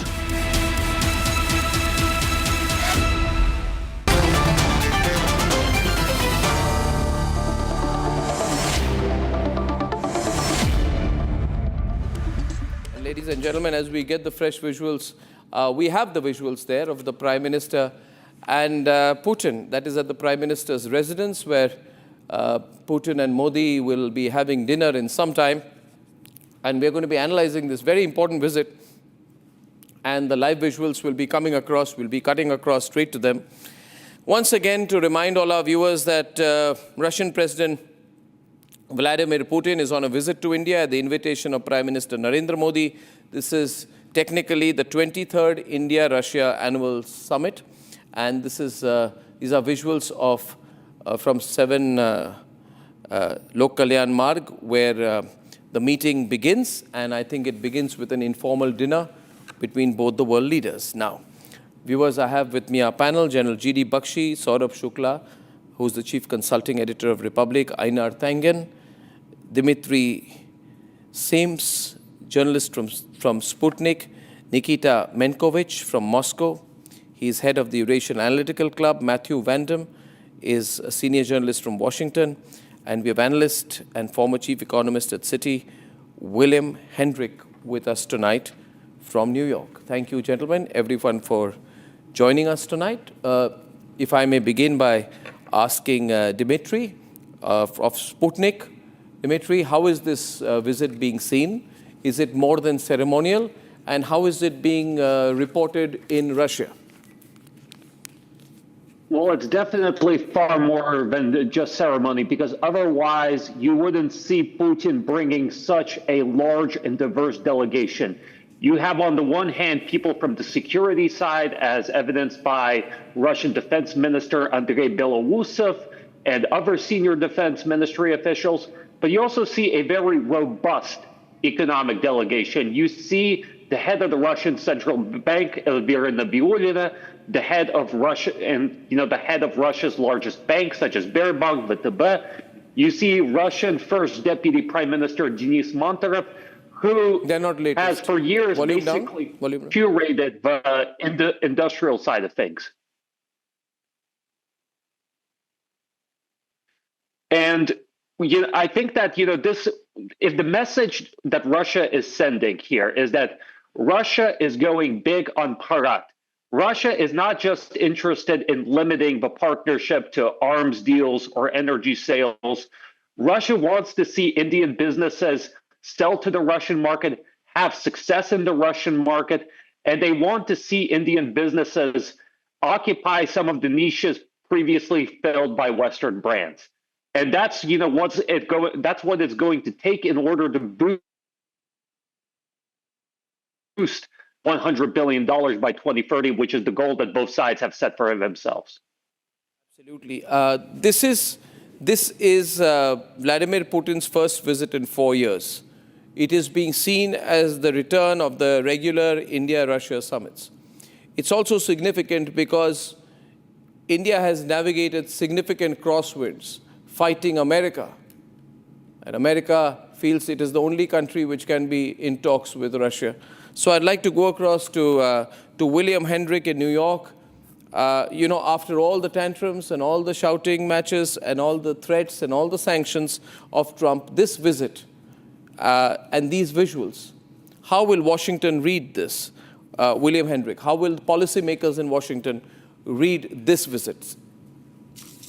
Well, it is clearly a statement by the leaders of India and Russia that they will not be intimidated and pushed around by the US. The problem is that Russia is not a significant economic player. It's the 11th largest country in the world. Its economy is just over half the size of India's economy. And the US is more than 14 times larger. The only significant economic relationship is India's import of Russian oil, which is coming down quite rapidly this year because of intensified American sanctions. India imported last year $63.8 billion worth of imports from Russia and only stole $4.9 billion. India exported $73 billion to the US that same year. So Russia is simply not a significant economic player. They cannot take over from the US, Europe, and the West in general. India can diversify its trade, move away from what it considers to be excessive dependence, perhaps, on the US, and it can do that. But Russia will just be a very small player in that new strategy. I'm not sure I agree with that assessment. I mean, if Russia was such an insignificant player, then why would Trump be the greatest advocate of Russia's interests? If Russia was such a 1 minute. So may I get Nikita to respond to this? This view coming in from New York that Russia is a very insignificant player. India's economy itself is twice as large as that of Russia. But it's also about power play. I think America is in denial about the significance of Russia, especially in power projection. And if Russia was such an insignificant player, then why would Trump overreact to India buying crude oil from Russia all this while? I'd like Nikita's response to this view from New York, please. First of all, I think that's really a little bit funny when a lot of United States speakers come in here to say they don't care about Russia.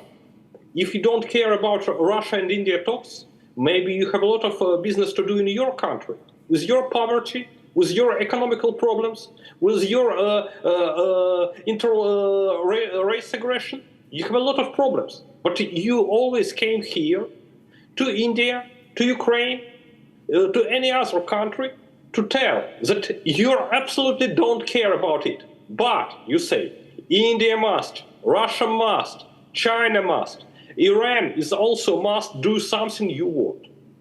I think that you American guys should finally understand you're just a country with your own problems and your own business to do. What is discussed by Russians and India, it is not your business. It is not you who may say, do it or that.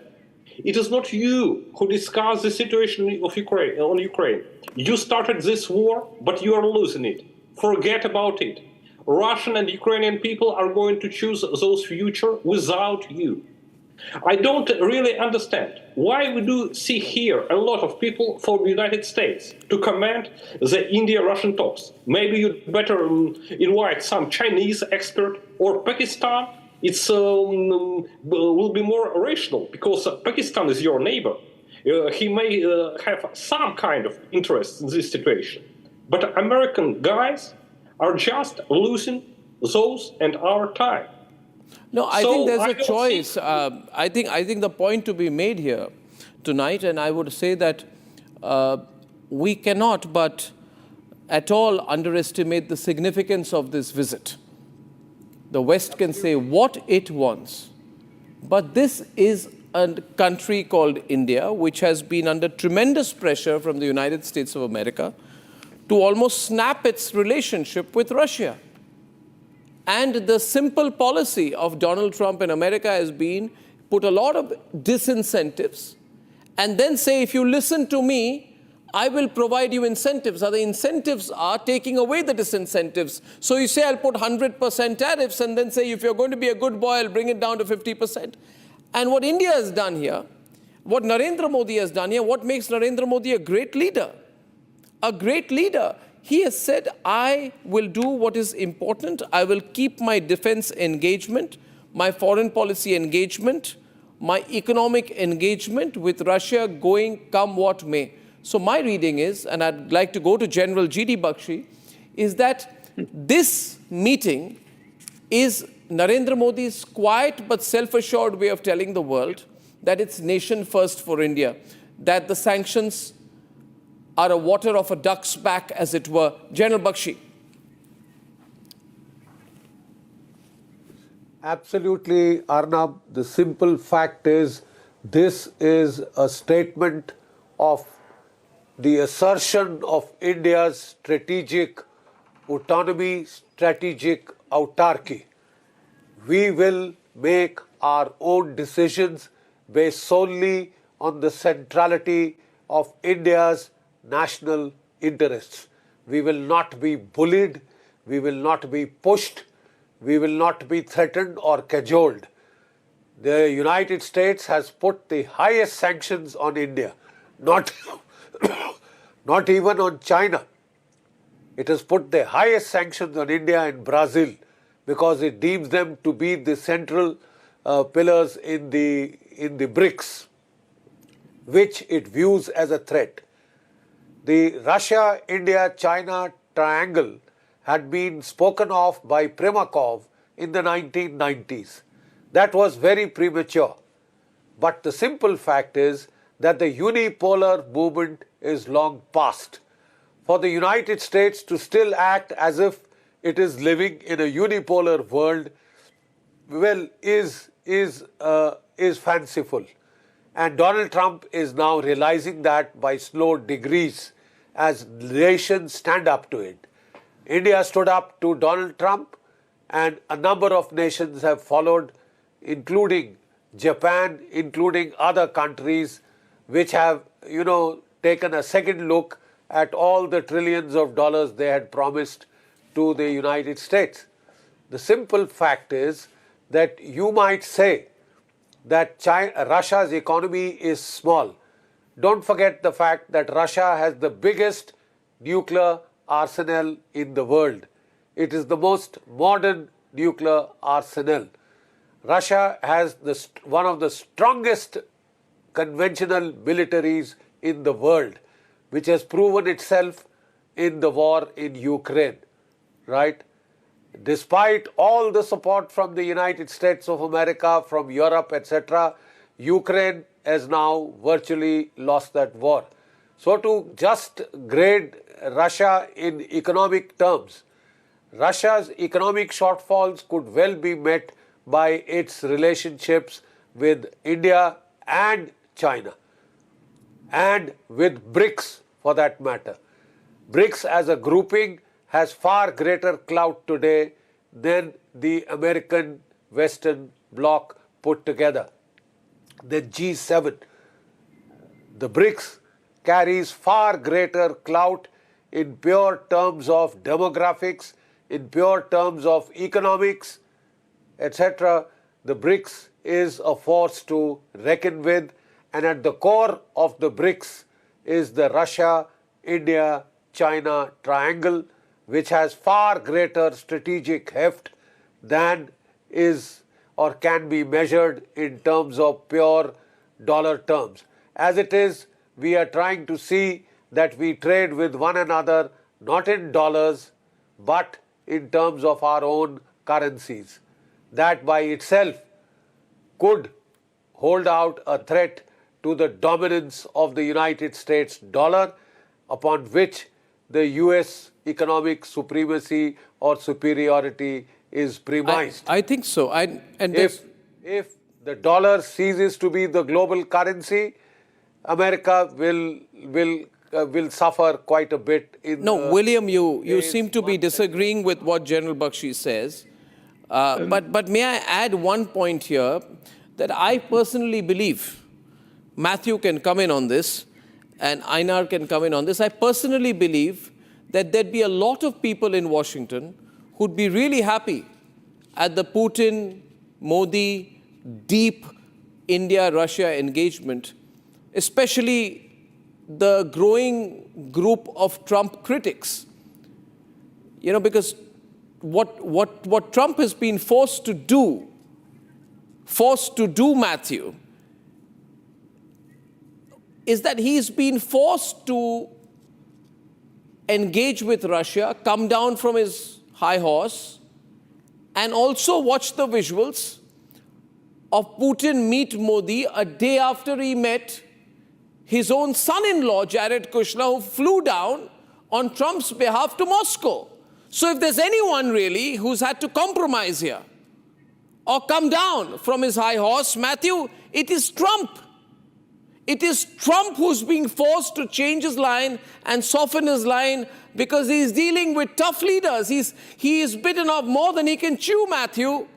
Narendra Modi, Vladimir Putin are tough. Xi Jinping, they're all tough leaders. Big countries who know power projection. And you know, Jared Kushner had to go to Moscow to re-engage with Putin, and then Putin finishes that and flies down to meet Modi. What does this signify? I'd like your thoughts. Matthew. Well, I think that the United States is not having its way with India, and it's pretty clear that President Trump's efforts to pressure India to move away from Russia are not working. In fact, they seem to be backfiring. The tariffs and his crackdown on H-1B visas for the United States and so on. That doesn't seem to be going well. The fact that India is being pushed, so to speak, into the arms of Russia is a sign that Trump's policy towards India is not going the way he would like it to.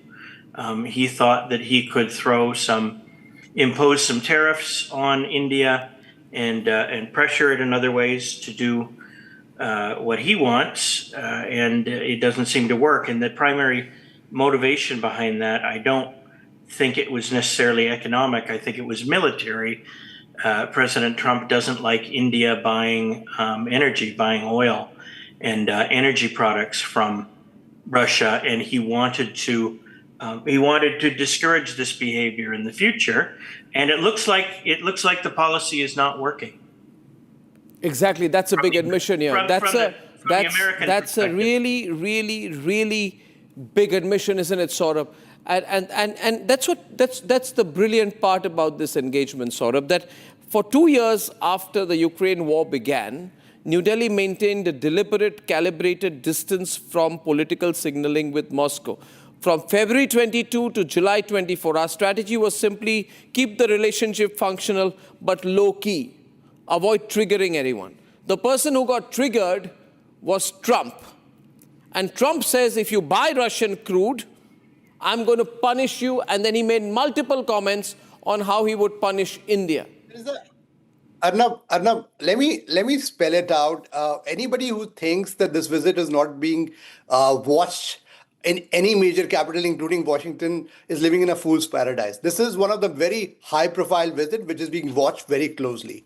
What Prime Minister Narendra Modi has done through this is reinvented the global diplomatic engagement. It's a creative and out-of-the-box diplomacy where he's sending a clear message to everyone in the world that India not only values the strategic autonomy, but India's voice counts.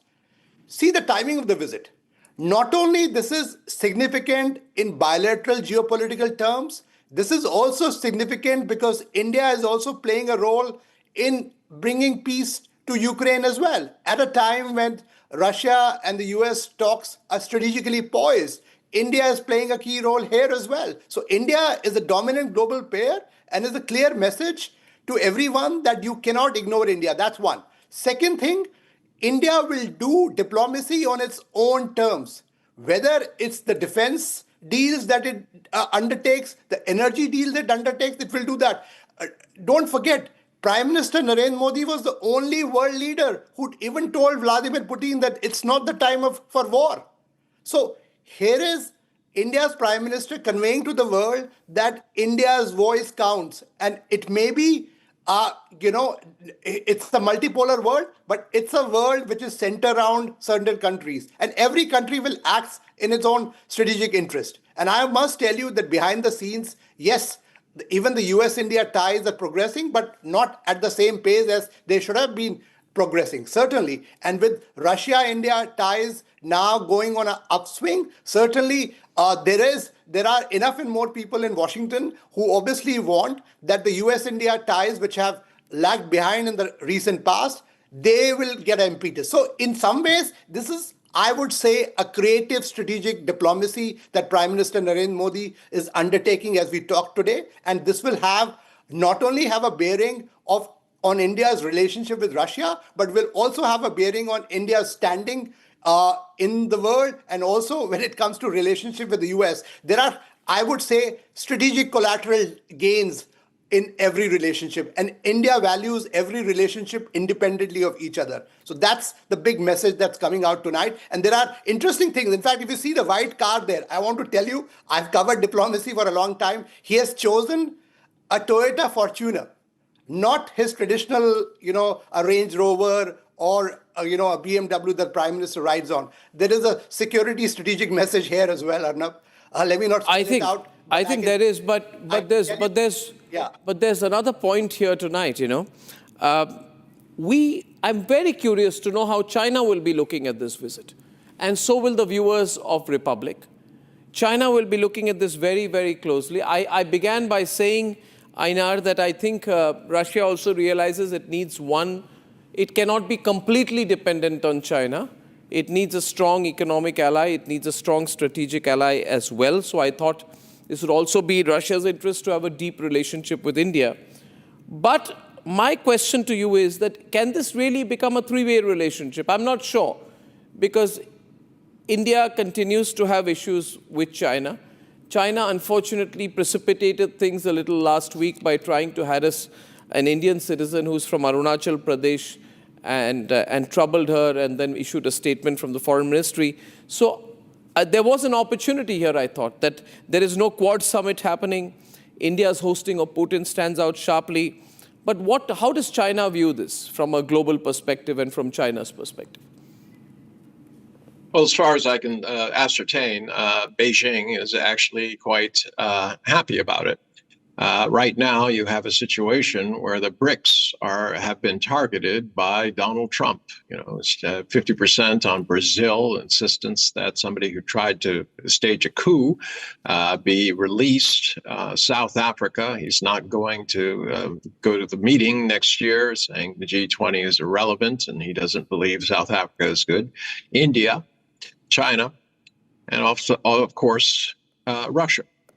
So what you have now is a situation, and the general mentioned this, it completely changes the relationship at both the SCO and also BRICS. India was always the balancing factor. They're the ones who said, look, we don't need to start anything. Let's be cautious. Let's wait. That could change. Vladimir Putin has showed up with his bankers. He's serious. If he's willing to help India with infrastructure, with investment, to wean it away from the United States dependence, this would be a game changer. Donald Trump sought to isolate all of his, quote, possible competitors. Instead, what he has done is isolated the United States. So from China's perspective, every country is entitled to take its own course. Obviously, getting together with Russia makes perfect sense, especially given the historical situation. So there's not going to be anybody in Beijing worrying about it. Do India and China have issues? Yes, they have different narratives about them. Hopefully, at some point, they settle. But that is for the future. Right now, India is sending a very, very strong signal to the world that it's not going to be co-opted. It's not going to be bullied.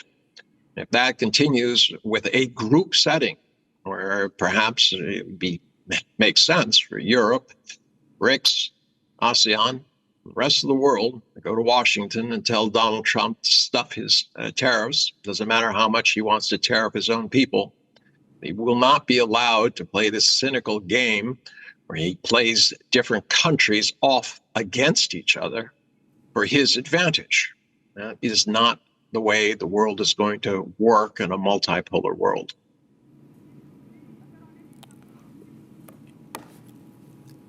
I think listening to everyone, I think Trump made some really bad choices, William. He kept hosting a Pakistani army chief, kept having lunch with him.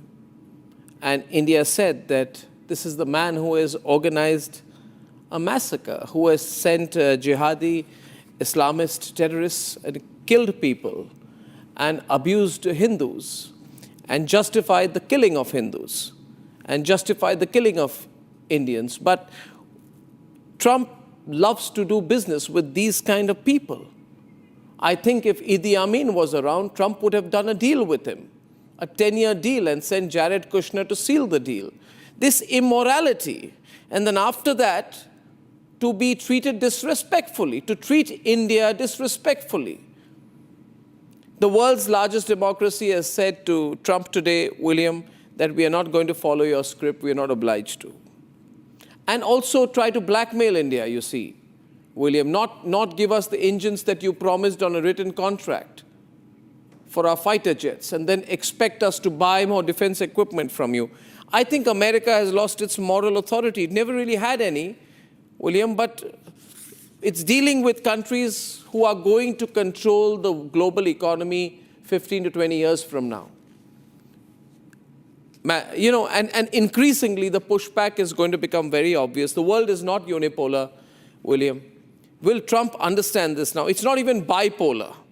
It's multi-aligned, and India is also a center of gravity in this. Every country will want strategic autonomy. I think you were wrong when you said Russia doesn't matter.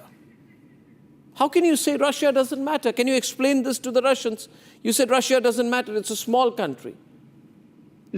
Well, why did you say that at the start? Can you explain that to our Russian friends? Can you explain that to Dmitry? Absolutely. But when I said that Russia is not important, it is as an economic power. Russia has an enormous nuclear arsenal, the world's largest, and probably the world's most up-to-date as well. So that has to be taken seriously and respected. But from an economic perspective, it is the 11th largest country. It's a small economy. The UK is larger, France, Italy, Canada, Brazil is larger. Yeah, so, it is India's largest defense ally, and will continue to be. So historically, this has been the case, and 60% of India's military hardware, the stock, is of Russian or Soviet origin. Yeah, because we can't trust you. India We can't trust you. That. We can't trust you. You're an untrustworthy ally in terms of defense. No, you said the GE. You can ask General Bakshi here tonight. General Electric has refused to supply the engines, right, Saurabh, General Bakshi, that were promised to be sent for our light combat aircraft. You are blackmailing India.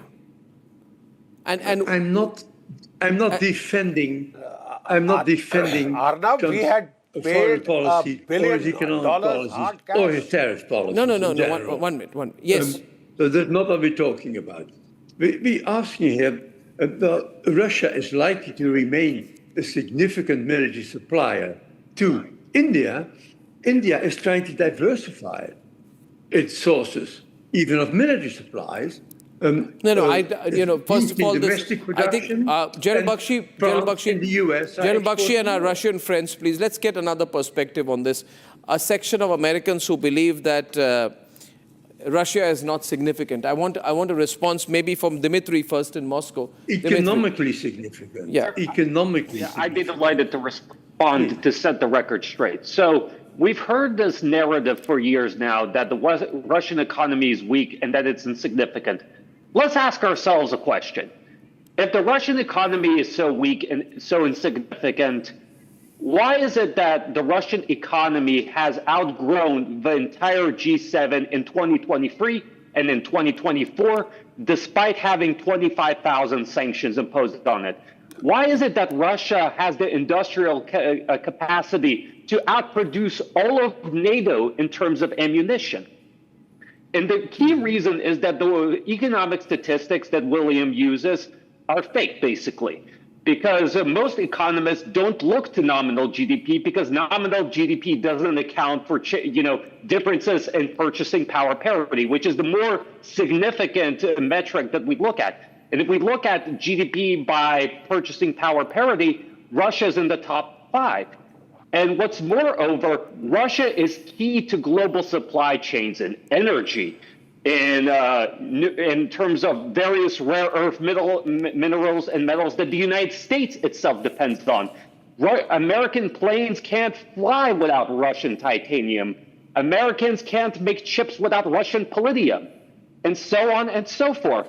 So what I would say is that when we look at in terms of who has the more stable economy, who has the more promising economy, I would definitely say it's Russia, because Russia doesn't have a $35 trillion debt. Russia doesn't have a massive deindustrialization problem that's only getting worse.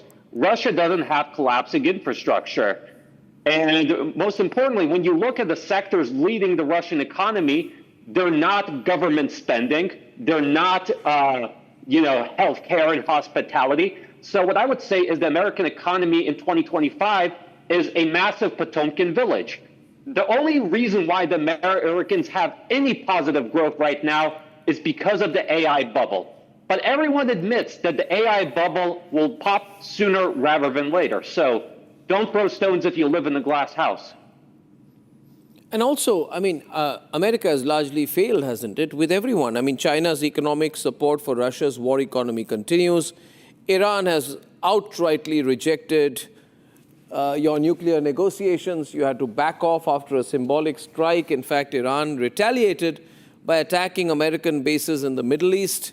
The Alaska meeting with Trump did not yield anything. So, Matthew, it's looking very bad. China has arm-twisted America on the export of rare earth metals. China has imposed retaliatory tariffs on American goods. Trump had to back off. Right? And Trump is even flying Air Force plane which has been gifted from the Middle East. So things are getting really, if you look at it, extremely logical. More importantly, Einar, yesterday, I think it was the Wall Street Journal which reported, Matthew and Einar, it said that Xi Jinping has said, I want Taiwan, I want the Chinese military to take over Taiwan by 2027. Not one statement, Matthew, from Washington. Not one statement. Nikita, was there one statement from Washington saying, no, you can't do this. You can't do this. Not even one statement pretending the Wall Street report did not happen. So, Matthew, if China decides to take over Taiwan, what can America do now anymore? Has America, in your view, overplayed its hand? With respect to Taiwan, I don't think America has overplayed its hand. Taiwan is important to the United States, and the United States has indicated that it will assist in some way. I guess it's kind of vague what they're going to do. Taiwan and help to shield it from a communist Chinese invasion, an invasion that almost certainly is not going to happen, because China needs Taiwan to produce semiconductors, to produce chips, and so on. And so when China is doing this saber rattling with Taiwan, it just does this as a matter of Beijing's policy. I don't think they really mean to invade Taiwan. I don't think it's going to happen. I don't think that the United States is in retreat worldwide. The United States economy is huge compared to Russia's, even if you use this obscure PPP indicator that one of the other guests referred to. One minute. Still, Dimitri said obscure US PPP, is like 25 obscure? trillion, and Right. Russia's Why obscure? The CIA uses it to measure economic strength. Is the CIA using an obscure and irrelevant metric? The CIA uses all sorts of metrics in its reports, but the most widely accepted metric of economic strength for countries is the GDP, where America is like 14 or 15 times the size. It doesn't of Russia. account for However, differences in even with power the parity. even How with can the that be objective? PPP, Russia is still nothing compared to the United States. 6 trillion versus 25 trillion. Russia is not an important economic player and I don't think it's going to be. Russia is a backwards economic basket case. So, but none of this. But Matthew, you're calling Russia a basket case, but you must accept here today. One minute. You must accept here today. Russia has done really well for itself since your sanctions. You thought you would bring Russia to its knees. I can ask you one thing tonight, Matthew, without being disrespectful to you. What happened to America making Canada its 51st state, which was announced from Mar-a-Lago? Well, what happened to America taking over Greenland, purchasing it for $10? What happened? Yeah. What happened to the takeover of the Panama Canal? What happened to the renaming of the Gulf of Mexico? I mean, you've got to be real. You see, these are just realities. See, Matthew, I don't mean to embarrass you at all, but this is what Trump has done to America. Then he will go to Alaska once again to greet Putin, who will tell him next time, don't worry, Trump, come to Moscow. You saw the commanding way in which Putin told Trump, come to Moscow. Trump is like a child when he meets Putin. You know these realities, Matthew. It's not looking good. And also, Dmitry was right. It's not 35, it's 37 to $38 trillion in debt. Well, I was referring to the GDP and the PPP metrics. I wasn't referring to okay, let's go back to this meeting. In the context of all of this, the significance of this meeting, I'd like to go back to Nikita because viewers in India are interested in getting a global perspective on what's happening at a time when many in India believe the India-US partnership is beyond a point of no return. I think that our problems now is that we have a historical visit of Mr. Putin to India. We have a lot of topics to discuss. The future cooperation between India and Russia in energy, in medicine, in IT, in defense and weapon production. We have a lot of things to discuss. But we're sitting here and discussing American dreams about world power. It looks strange. We have a lot of work to do, India and Russia. We don't need these American guys to argue with them about those dreams, to be a leader, to be a standard, to be an example for other countries. United States is just a usual country. It's smaller than India do. I don't want to feel someone bad. It's not bad to be smaller than India. But you should understand, India shouldn't pay attention to your remarks. Russia has no need to prove you that we are great enough to live as an independent country. Please, we should change our behavior. We should forget about so-called American perspective. No. If we want to have an international debate I would forget all that. I agree with you, Nikita. We can't be reactive on issues. But today, what is the issue here? The issue was always Russian oil, Saurabh, wasn't it? Einar, it was Russian oil, but European Union is the largest buyer of Russian LNG. France, Belgium, Netherlands, Hungary, all these are big countries buying Russian oil. Europe is the second largest importer, 22% of Russian LNG imports. Japan is the third largest importer. Japan is the third largest importer. So this whole aggression on Russian oil, Einar, this aggression on Russian oil is over after today. Basically, India is saying tonight, Einar, can I have Einar? He's speaking, Aditi, he's speaking. You have to look at who's speaking. Einar. You cannot forget the fact that it was the U.S. who asked India to buy Russian oil. I mean, this is the part that is very, very hard for most people in the Beltway to understand. You ask India to buy Russian oil to stabilize the price so that you do not have these huge spikes, which would have affected the United States. This was a political move. And now you have, Trump saying that if you buy oil from Russia, it's a big issue. I mean, the part I don't understand is he always claims that he's a friend of Modi. calls him up on his birthday, wishes him a happy birthday, and the very next day tells Europe to put 100% tariffs on India. I mean, it's befuddling. I know he likes madman politics, but obviously from the tone of everybody here, it's not working.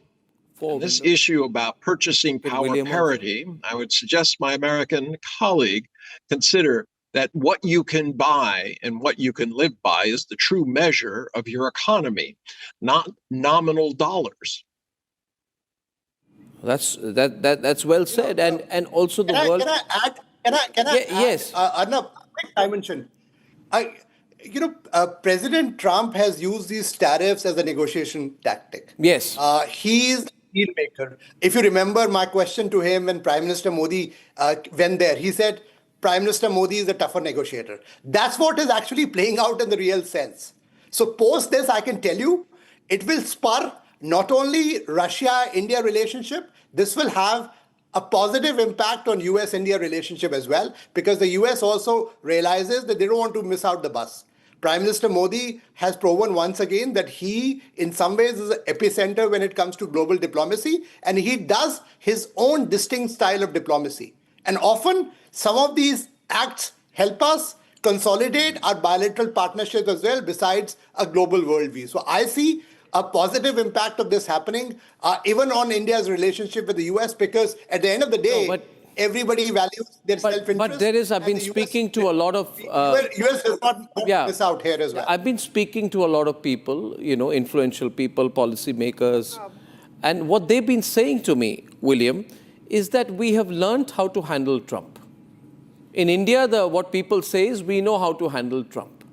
And the feeling is that nothing matters because we had our GDP numbers, Q2 GDP numbers.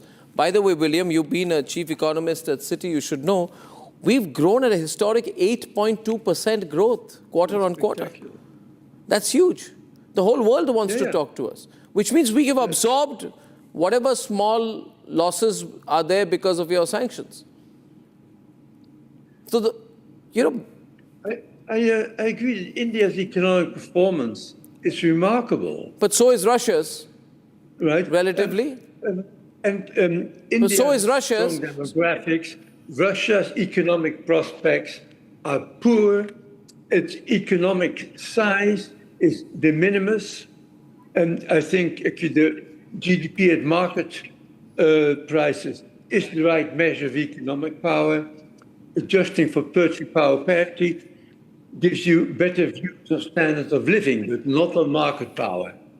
So Russia, simply from an economic perspective, is not a realistic alternative to continued economic trade with Europe, with the we US. seem to... Yes, the world is becoming multipolar. Yes, India would I not... the center of one of the poles. It is undoubtedly inside the economy, but Russia is not a significant economic player. Yeah, but America is isolating itself here, William. Yes, America is isolated. We are talking to Europe, we are talking to Canada, we've increased our business with Latin America, ASEAN.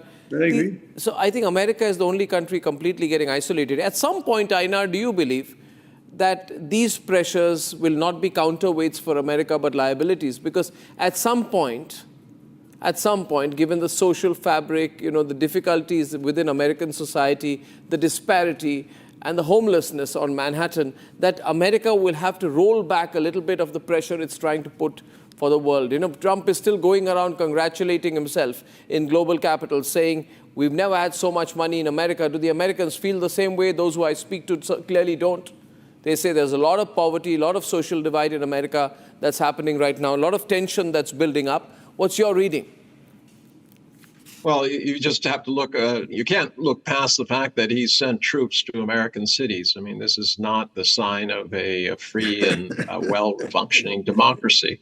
In terms of my chortling friend in New York, I mean, I find it hard to believe that he wants to perpetuate this myth that America is a strong man. If we were so strong, why did we get whipped by 30 to 40,000 Taliban? Why did we lose every war since World War II other than attacking Grenada? I mean, we do not have the pedigree to insist that being bigger makes us better, hasn't made us more effective. The world is not safer. We've spent trillions of dollars on these wars, and we're still continuing to pile them up. It is now past 38 trillion.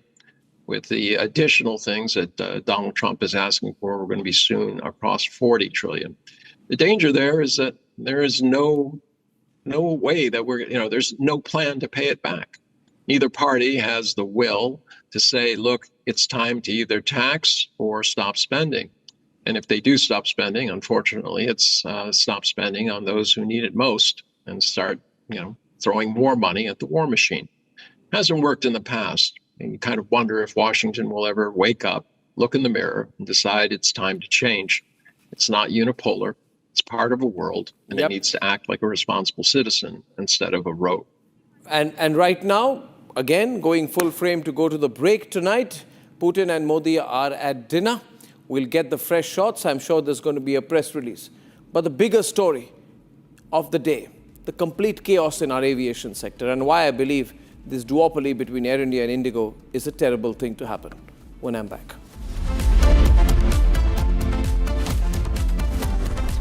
For a quick breather. Arnab will be right back with the debate. Powered by Century Ply Club Prime. Raho befikar.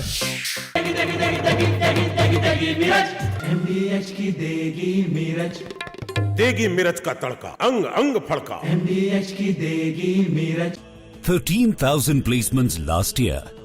At Amity, we are committed to nurturing passionate, hardworking and proactive professionals.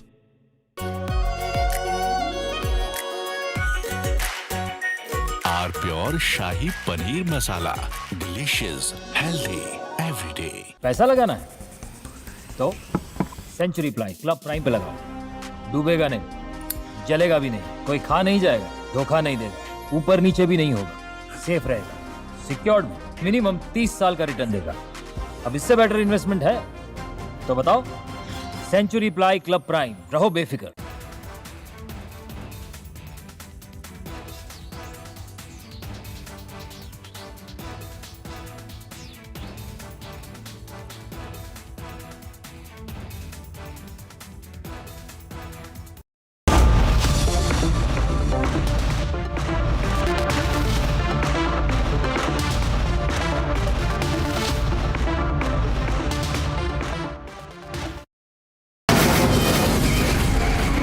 From the Republic Media Network headquarters, it's time for Arnab Goswami on the debate.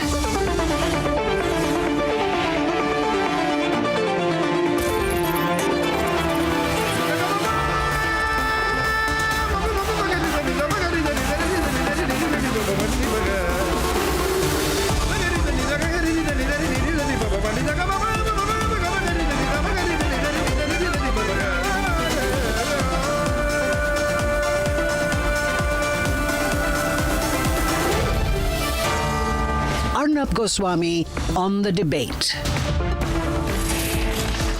Ladies and gentlemen, time now for the nation's sharpest opinion. I want to say tonight that the central government is completely let down. The central government is completely let down. All those flying on planes across the country, because our domestic aviation sector is a frightful mess. Take a look at this. Take a look at this, and the central government and the DGC and the Ministry for Civil Aviation should be answerable. I just want to run two sets of visuals. Can we run them full frame without the grommets? Can I run the visuals, please? This is the situation in Pune. Of course, we've got an edited visual which is being run tonight, but this is the chaos that we saw in Pune. Passengers packed like livestock. Ladies and gentlemen, now I want to show you the pictures from Ahmedabad. Indigo counters turned into a battlefield. Passengers enraged are asking for answers.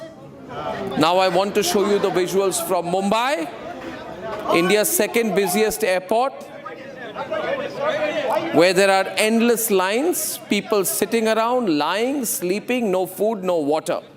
Just imagine if you're traveling there with your children or your elderly parents, what you would be made to go through. And yes, we are then told, oh, but the government has done so much for the aviation sector. It may have done so for individuals or individual companies, but it has not done any good for the aviation sector. In India, air passengers are taken for granted under this government. Now, we are told, oh, we've done great things, we've connected parts of the country. It's not true. In the last 3 days, Indigo has cancelled 1,232 flights. Cancellations have happened in November. 755 are because of crew and FDTL related constraints. 258 are due to airspace and airport restrictions. 92 are due to air traffic control system failures, and 127 are due to other reasons. Viewers, there is also a safety angle. There is a safety angle. Only in India can these things happen. I want to say once again, if you're watching this tonight, remember, only in India are air passengers taken for granted. Is the Aam Aadmi taken for granted? Only in India are 300 flights cancelled without accountability. 300 flights.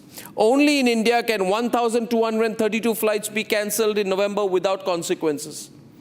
You know why? Because it's a duopoly. Air India and Indigo control everything, own everything. They don't care about the people.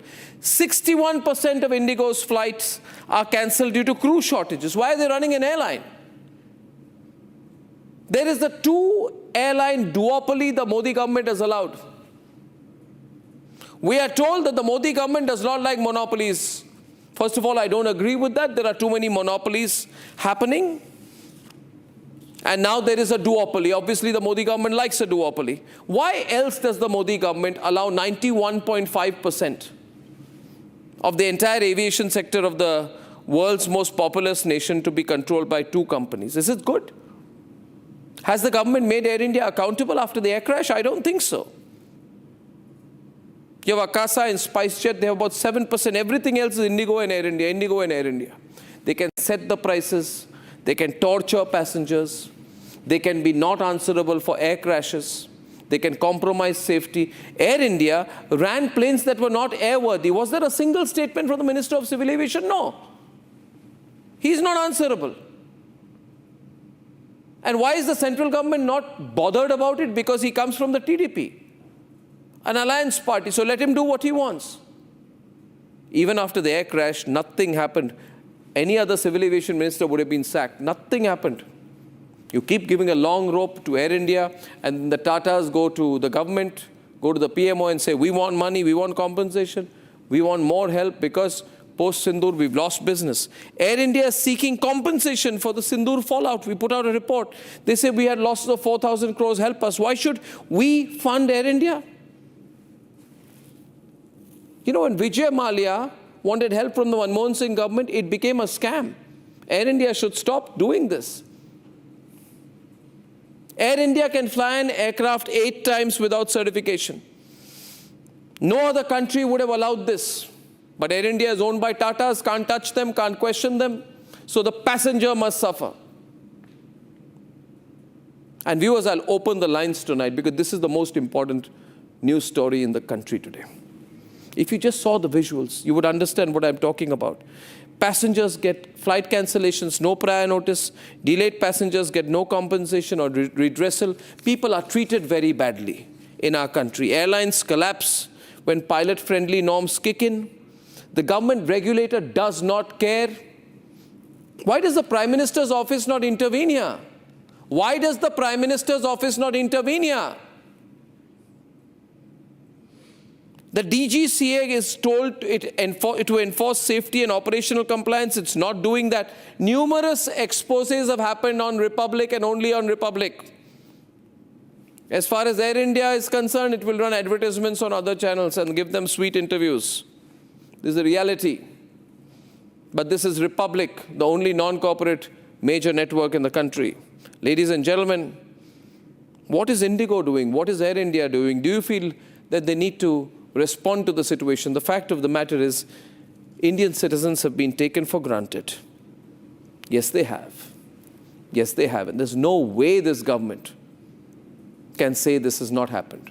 I'm sure the government's not going to be happy with us saying this, but someone's got to speak up for the people of this country. And when nobody does, Republic does, ladies and gentlemen. So I'm opening the phone lines. I hope to hear from you. I'm sending in a request tomorrow for an interview with the Civil Aviation Minister. I think he's answerable to you. And on your behalf, we'll ask him for an interview. This is a matter which should be debated in Parliament. Parliament should be debating this gigantic civil aviation mess. Parliament should debate whether effective monopolies and duopolies should be allowed in this country. Parliament should debate this. People should be made answerable to the people of India. Let's debate.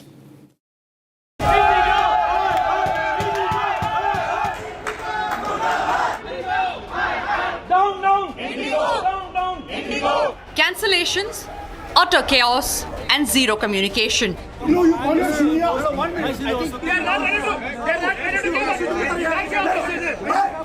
Across major airports, passengers stranded for hours. At the heart of the crisis, India's most punctual airline, Indigo. Today I have a connecting flight, like I am coming from Hyderabad and I am traveling to Dubai. So basically in morning what happened, I got a shock, like they delayed my flight. So I was worried like my connecting flight will get missed. So approximately like 2 hours my flight is delayed from 7:45 to 10. They are saying we have four crew members, we will need one more. So that delayed due to that delay. Passengers say that they were left without updates, without any assistance. Flight almost 8 hours delay है, बिल्कुल भी कोई व्यवस्था नहीं है Indigo की तरफ से। पूरे एम्प्लॉयज़ जो है इंडिगो के कंफ्यूज्ड है, बिल्कुल भी कोऑपरेशन नहीं है उनके तरफ से। जितने भी पैसेंजर थे सब लोग त्रस्त है पूरा और परेशान है। कोई दिल्ली से आया है, कोई लखनऊ से आया है और यहाँ पे भोपाल में किसी को जानते नहीं हैं लोग और अभी कोई व्यवस्था भी नहीं की है इंडिगो ने उनके लिए। The chaos now derailing families. A Bengaluru family travelling to Bhubaneswar tomorrow left in a lurch. The bride and 110 guests stuck with no way to reach on time. So I have got an event there in Bhubaneswar for my son's wedding over there to be taken place at the Bhubaneswar. So I had a block booking of 110 tickets over there. I am not getting any proper response from the airport people over there. This is the passengers list which I'm getting it over here. It's of 110 packs. So I'm not getting the proper response from that. The airlines people are telling that we are just working on it. In matter of 24 hours it will be cleared. 24 hours they are telling, 48 hours they are telling. So I'm really tense what next has to be done now. And this isn't a one-day stumble. The airline's punctuality fell off a cliff. A 16% drop in just 1 month. This is the first big warning sign of a system breaking down. Numbers expose a system falling apart. Crew shortages, ATC failures, airspace restrictions. Air India dysfunctional, Indigo imploding. Thousands stuck across terminals. This all cannot be because of pilot shortage. Pilot shortage does not mean that 300 flights will be cancelled and so many flights will be delayed. Total mismanagement on the part of planning the pattern of operation of the particular aircraft and crew scheduling. Indigo falling, Air India falling, and DGCA missing. A duopoly created, now collapsing. Down, down! Indigo! Down, down! Indigo!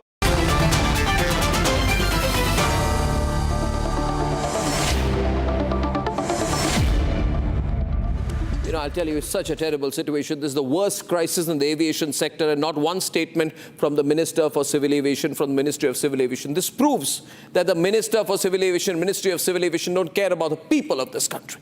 The government is too busy with its own big matters to care about lakhs of air passengers, but we care. Sam Thomas is president of the Airlines Pilots Association of India. Sam, what's going on here? It's a terrible crisis. It's a bad situation. You've seen the visuals. People are being treated very badly. Sam, what do you think? What's going on? Why is this happening, Sam? Nothing surprising. On the 22nd of November, we had a meeting with the DGCA, and what surprises me is that people are getting surprised about these deliberate criminal act by the airlines.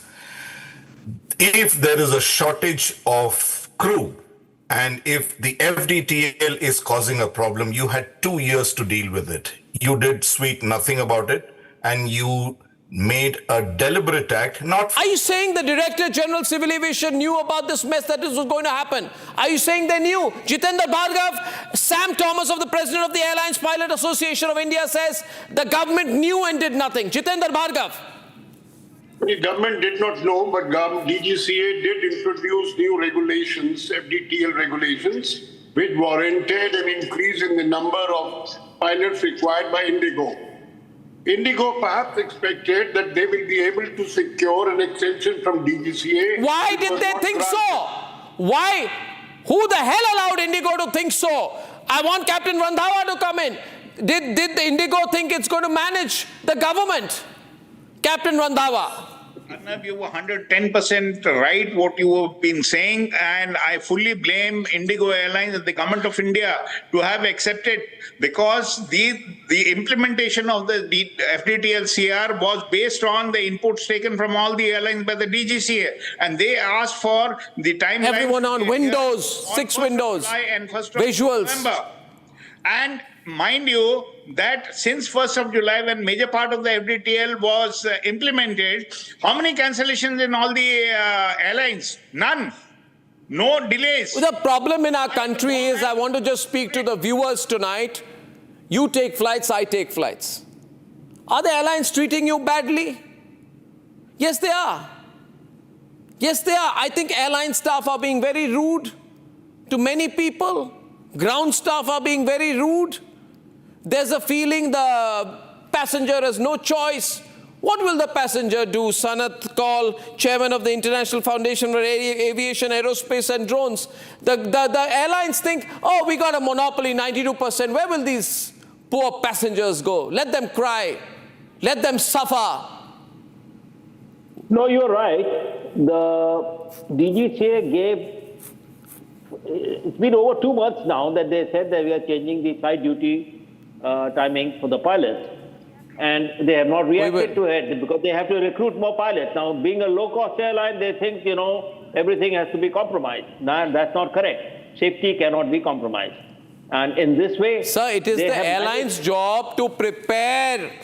It is if the government says that we have given you certain flight duty time limitations, which I presume that, you can't stretch a pilot.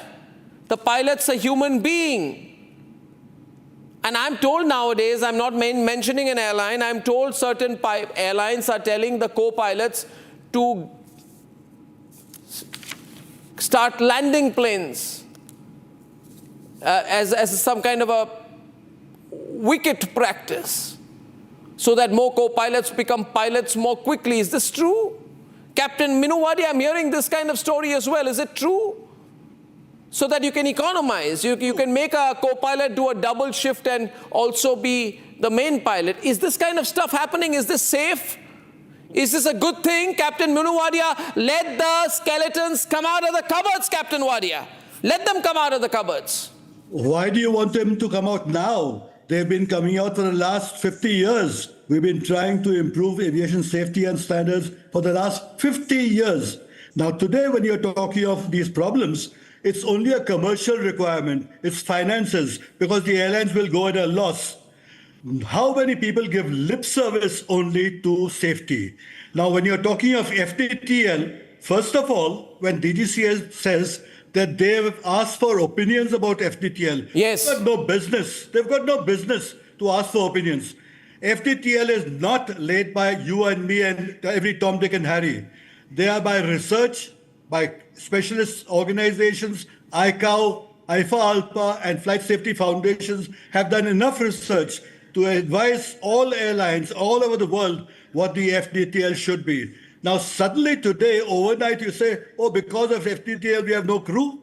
That is utterly absurd, absolutely absurd. FDTL everyone gives lip service, even the government lip service. Yes, safety comes first, but is it put to practice during the crash that took place? Yes. Can I just ask you one thing, Captain Wadia? I'm very worried, I'm very angry with these airlines. I'm going to open up the calls tonight. I can tell you one thing, I'm not paying less for my flight tickets. I know aren't flight tickets getting more expensive? Dr. Vandana Singh, aren't they getting more expensive by the day? Absolutely, Arnab. They are going up and crossing 25,000 for small sectors. Today's prices were crossing 19,000 for small sectors. We are now talking domestic from small point to small point, from Raipur to Delhi. I am saying, is this a bloody joke now?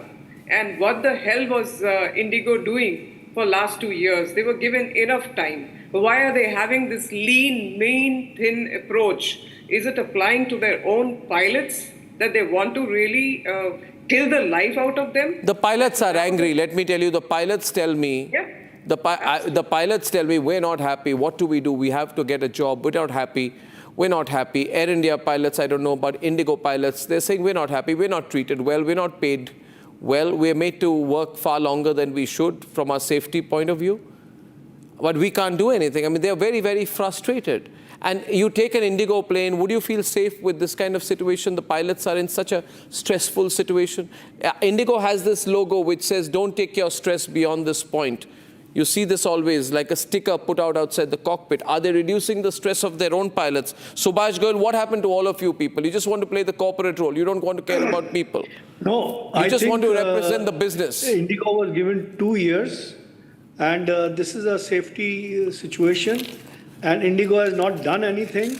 And now they have asked for extension from DGCA till March. I think they should be. Sir, but this is sir, 1 minute. Sir, 1 minute. Sir, 1 minute. Secondly, sir, 1 minute. No, 1 minute. Just 1 minute, sir. 1 minute. Viewers, do you realize how terrible and frightful the situation is? And yes, I'm going to say this tonight.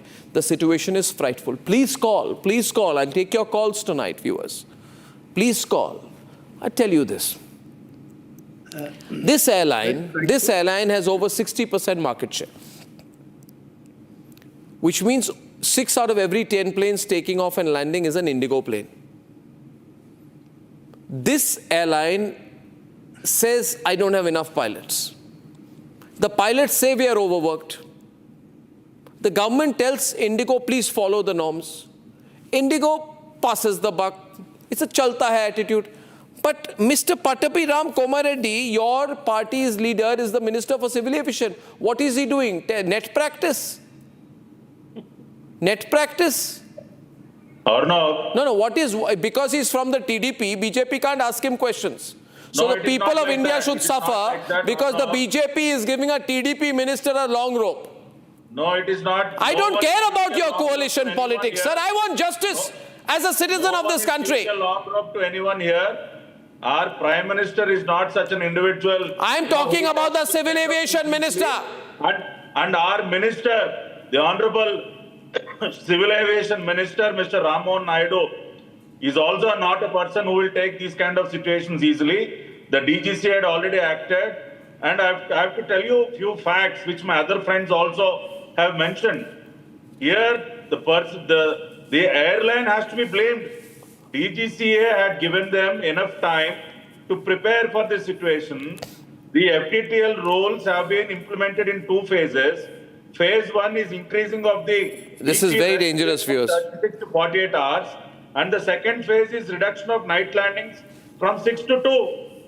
So when they have been given enough time to face these scenarios, why have they not prepared? So yes, there will be strong action on the airline Indigo for all this trouble that they have created for thousands and thousands of passengers.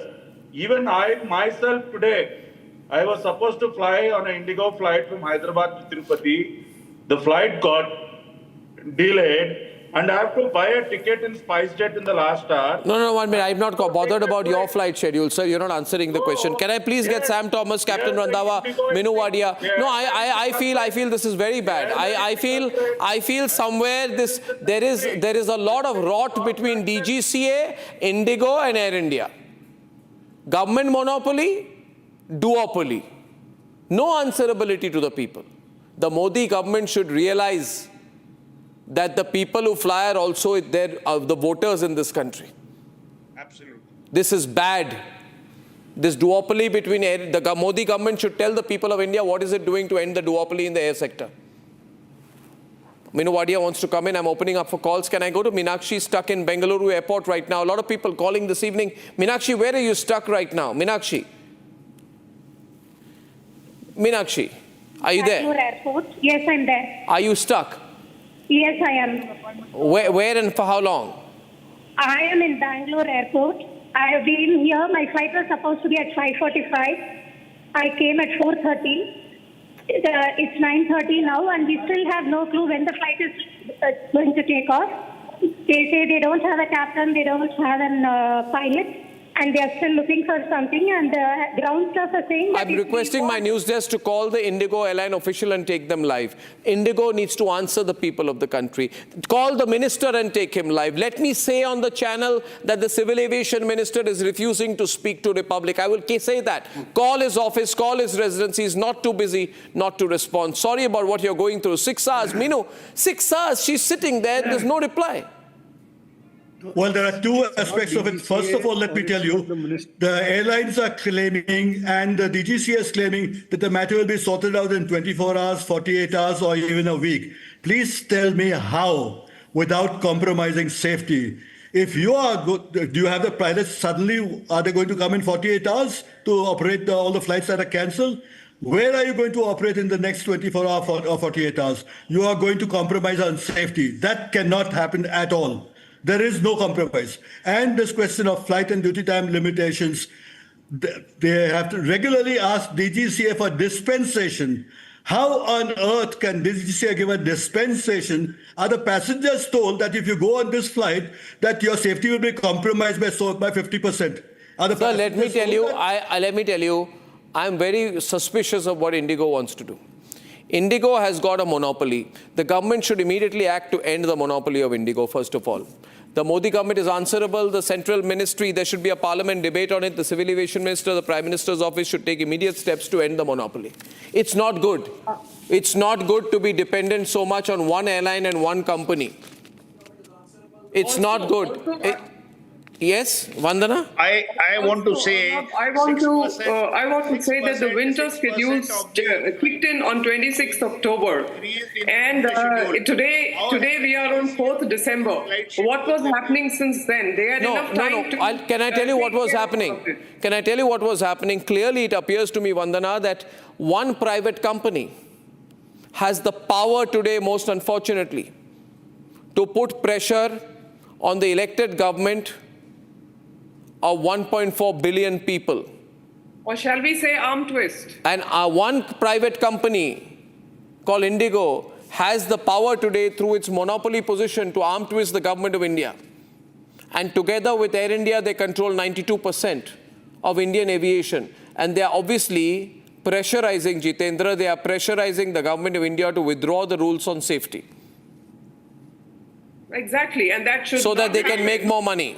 Arnab, no, this is not done. We need to understand as to how has this duopoly situation come. Let's not forget, Kingfisher folded, Jet Airways folded, Go First folded.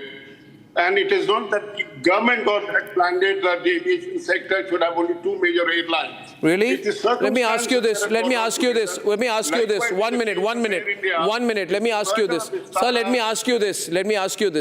Will the government, our same government, allow any news network to have 90% control over India's news media sector? No, then you'll say it's a threat.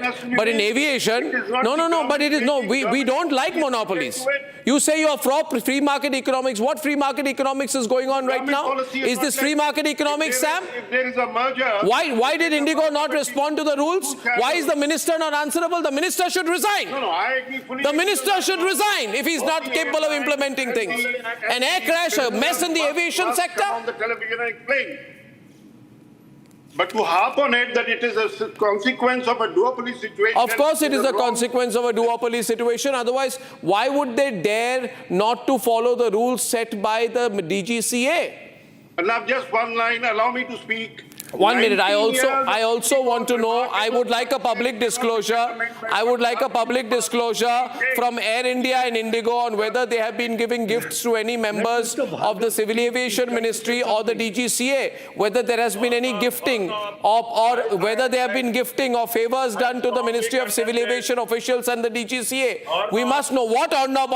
I'm speaking for the people in this country. I want disclosure. I want the minister to answer the call tonight. Let the minister take my call. You can't make such wild allegations.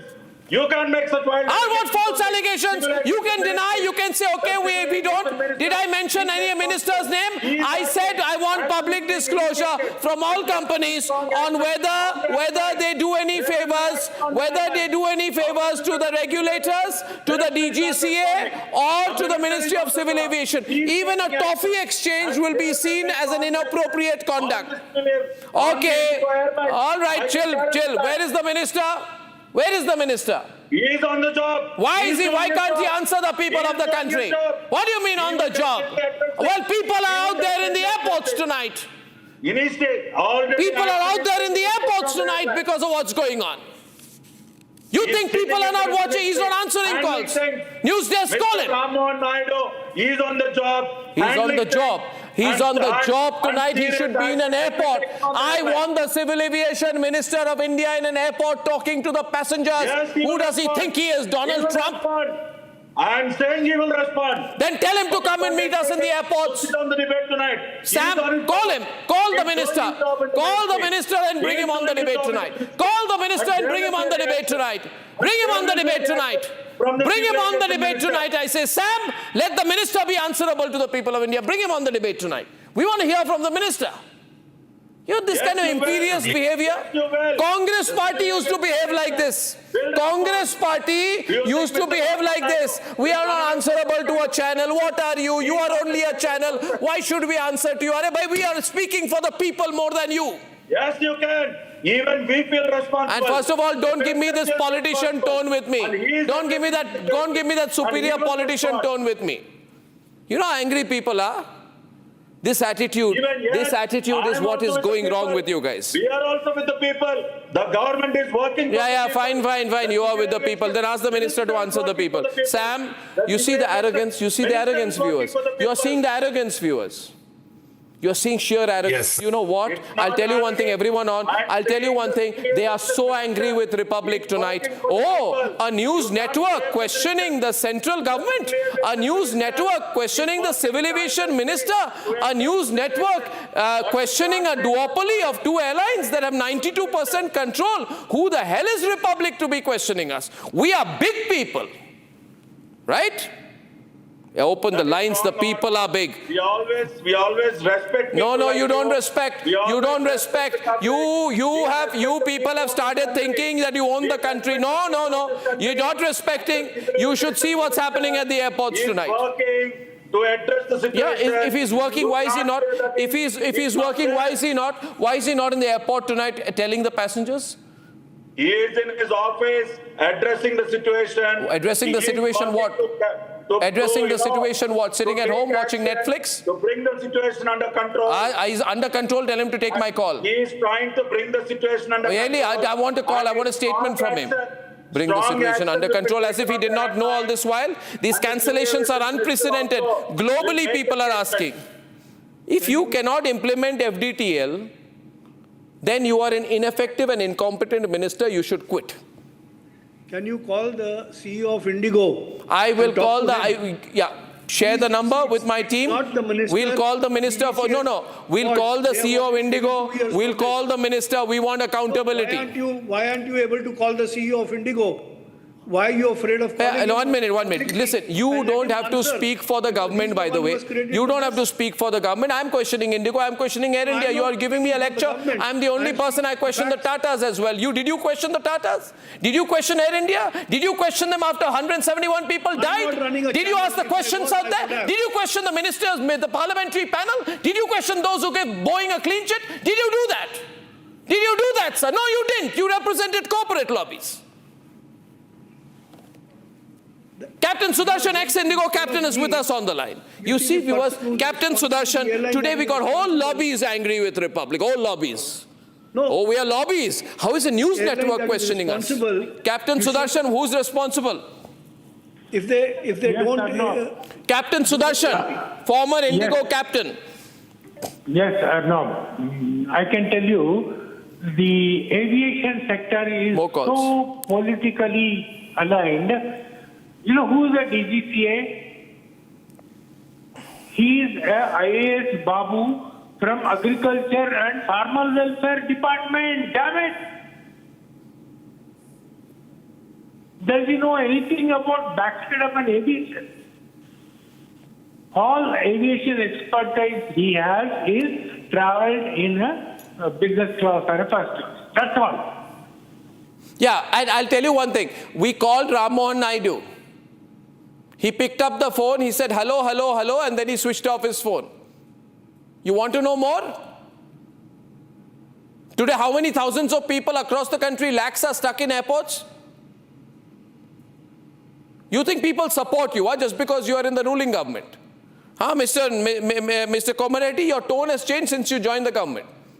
No, Mr. Arnab. No. Your tone has changed since you joined the government. Arnab. Who the hell are you? Who are you to question us? We are the elected people. We are the big people. Who are you? You are a small network. Open, tell Mr. Reddy, tell him they should know me. People of the country know me. No arrogance on part of any individual. Don't try your arrogance on me, first of all. There is absolutely no arrogance on part of any minister in the government. Well, tell him to answer. Why is he saying hello, hello, hello and putting down the phone? And you will Captain Minu Wadia. The minister is also working to address the situation. There will be action on the airline. No, your tone only changes for 2-3 days after the crash. And then you're back to... No. Air India is also blaming Indigo. They are fighting with each other. Air India is blaming Indigo. Air India is saying, I don't have parking lots because all have parking lots are taken over by Indigo. There's a mess going on between Air India and Indigo. It seems to me today, Captain Minu Wadia, it seems to me today that India's civil aviation sector is owned by Air India and Indigo. Government has nothing to do. Two people with a monopoly fighting with each other. Since you mentioned the government and the DGCA, let me tell you from not today, from years and years, whenever anyone has been saying that they are unsafe and FTTL has been flouted, the airlines have been telling them that the DGCA has given dispensation. How on earth is DGCA authorized to give dispensation? And if any pilot or even engineer points out the safety aspects of it, he is sacked from the airline. There are enough cases for me to prove that the airlines have sacked people who have pointed out flaws in aviation safety. And that is unacceptable at all. You know, this is so sad, viewers. I have Rajesh from Pune, Samir from New Delhi. My phone lines are burning tonight. And I'm being told, who are you to talk? We are the government. What is happening? A news network is questioning the government. We are. Who do we question? Should we ask Rahul Gandhi why there is a problem in the aviation sector? Jitendra ji, what is going on? Why can't you acknowledge? Yes, it's a mess. No, there is. It's a total mess. Nobody would deny and because of this mess, are people's lives not being compromised? Arnab, as I said earlier, this is a chaos that has been created. It was a totally avoidable thing. No. The least that we can expect Indigo to do is to come forth, put it in public domain, what's gone wrong, and when are they expecting the schedule to be stabilized. But the fact is, there has been no communication from them. And Jitendra. This is why the people are very agitated at the It's not about communication. They are communicating a templated apology. They have a templated apology available. But now the reasons cited by them for the chaos are not being accepted by the traveling public. Because those are not the reasons, sir. Those are not the reasons. Absolutely. Nobody would agree with those excuses. So that's what I'm saying. So why are they citing those reasons? Why are they citing those reasons? Because they put a hiring freeze. Okay, let me ask you one thing. Let me ask you one thing. Does Indigo have one point is no. The thing is, the airlines say we need to make money, which is why we can't implement these FDTL norms, or we need more time. Okay, they are trying to pressurize. They're all trying to pressurize the government. Air India goes to the government and says, you know what? Give us money. We lost 4,000 crores because of Operation Sindoor, and the PMO discusses this matter. Indigo says, It's a mess. We're not going to follow FDTL rules. The government's listening to them. The only people the government's not listening to are the people. I am saying tonight, I'm sticking my neck out, this would never have happened. Sanat Kaulji, this would never have happened if two companies did not have a duopoly. It's because there are two companies, they can do what they want. Know that. Sanat ji, Mr. Kaul. Mr. Kaul. Yes, Louder, in 1999, there was a convention called Montreal Convention 99, which gave passengers a much higher level of, in case of an accident, a much higher level of compensation.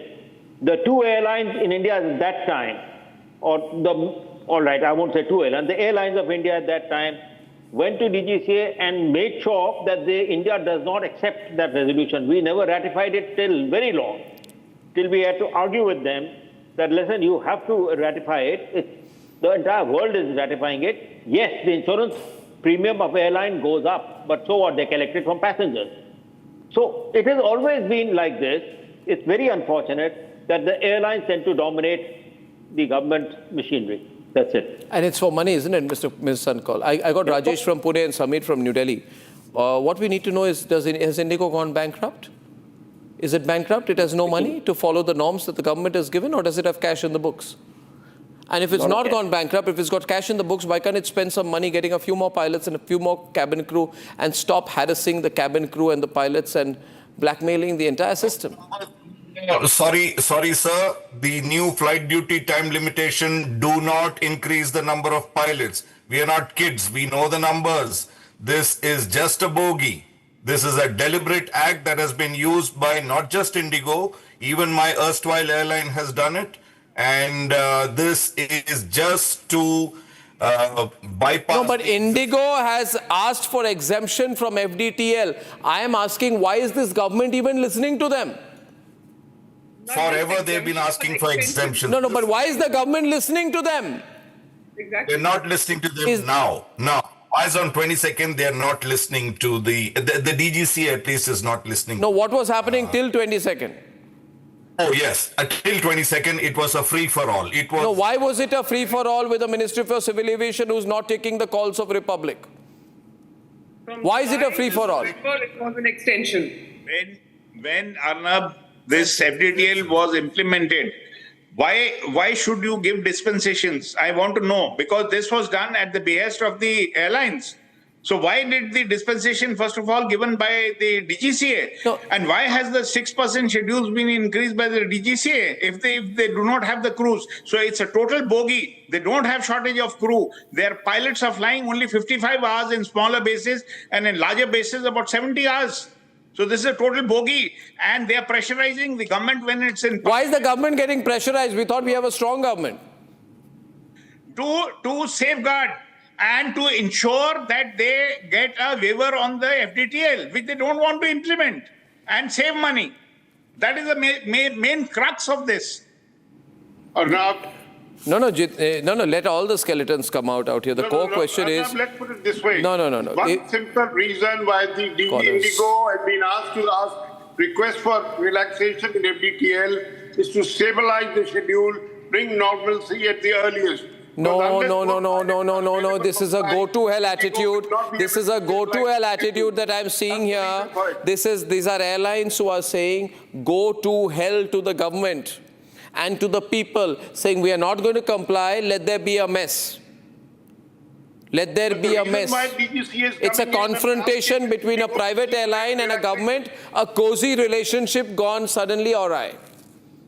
A nice, cozy relationship that has now gone out of control, and the people are angry, and they should be. Rajesh is calling from Pune. Rajesh.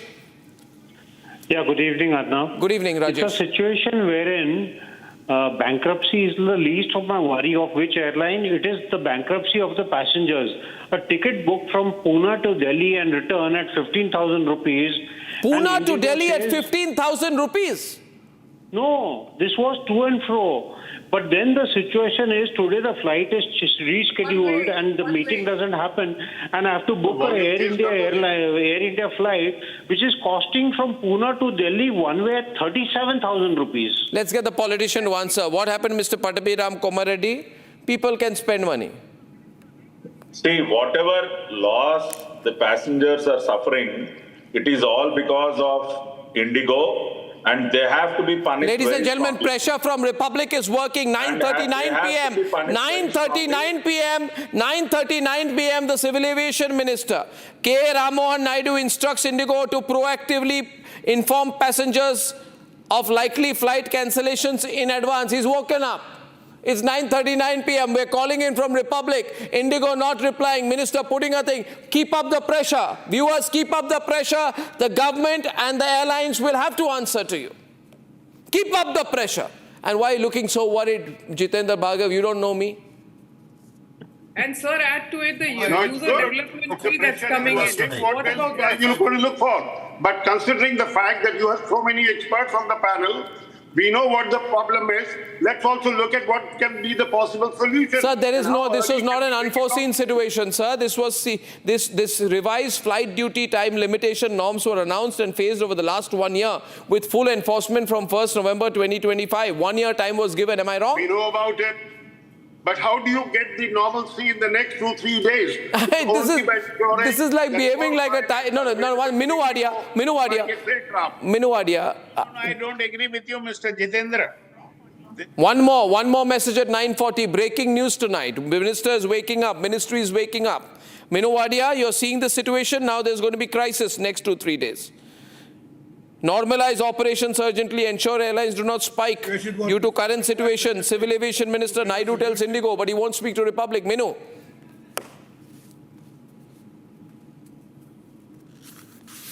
Minu Wadia?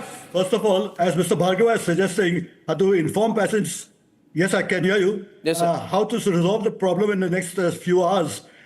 24 hours, 48 hours, or even 1 week is not going to resolve the situation. First of all, under no circumstances can the FDTL be compromised. And the DGCA has regularly given dispensation to airlines to operate with, and if the Indigo says to ask for dispensation, if they have to totally stop flying for even 1 month or even 1 year, then they should jolly well stop it, but do not compromise safety. The safety of passengers comes first and foremost only. And there's no other consideration. Finance, money, economy is not a consideration. Safety is consideration first and only first. Now, Indigo recorded a profit of 2,176.3 crores for the first quarter of the financial year 2026. And they won't comply, and they're part of a monopoly. Because they want to save money and they want to have less staff on their strength. And the pilots are also less, and so is the cabin crew. And that is happening. And if you see the chaos happening in all around the airports, what is the assistance? What is the DGCA policy come out with the passengers' compensation? I'm concerned about the passengers because there's an expanded winter schedule. And if there is under-resourcing, it will create problems. The fog season will require higher pilot availability and more slack to absorb delays. Absolutely. So not having, is it inadequate pilots? Am I right or wrong? Is it inadequate Absolutely pilots? right. Absolutely right. Viewers, Samir is calling from New Delhi.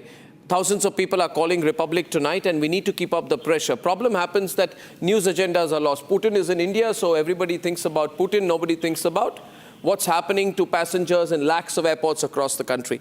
We have Samir from New Delhi. Samir, are you in New Delhi? Yes, hi Arnav. What do you think? What's going on, you think? Arnav, you want to know how crippled the system is? It's not just the aviation, it's in a bad shape, you all know it. Go out to the nearby hotels. The hotels are selling rooms for 1 lakh a night. What? In Aero City, it's 90,000 rupees a night, the hotel rooms that would sell for 5,000 a night. Do you think it's only the one system? It's everyone around the system is like vultures feeding on to the people. Someone who's stranded, the flight gets cancelled, he's there for one reason or the other. He says, okay, give my refund, I'll go out and find a hotel, and it's 90,000 rupees a night outside in the hotel. I'm at the Aero City right now looking for a hotel. Yeah. Please ask your crew to be there and see, how bad the situation is. Are you stranded? Are you a stranded passenger? I am. Where are you flying in from? I'm flying for Bangalore. And you're stuck? Yes. And you don't have a room to stay tonight? I don't have. What would you say to the Civil Aviation Minister who's not taking my calls this evening? 60,000 rupee room. And Mr. Reddy, who is actually telling us, everyone, that, his flight got delayed, he looks like sitting in a comfortable room right now. I don't know where he is. I said, and he is representative here, Pattabhiram Komareddy is here, national spokesperson of TDP. And I said, BJP seems to be going soft on the TDP minister because, important ally of the government, we need him. But he should be in the airports tonight. He's not in the airports.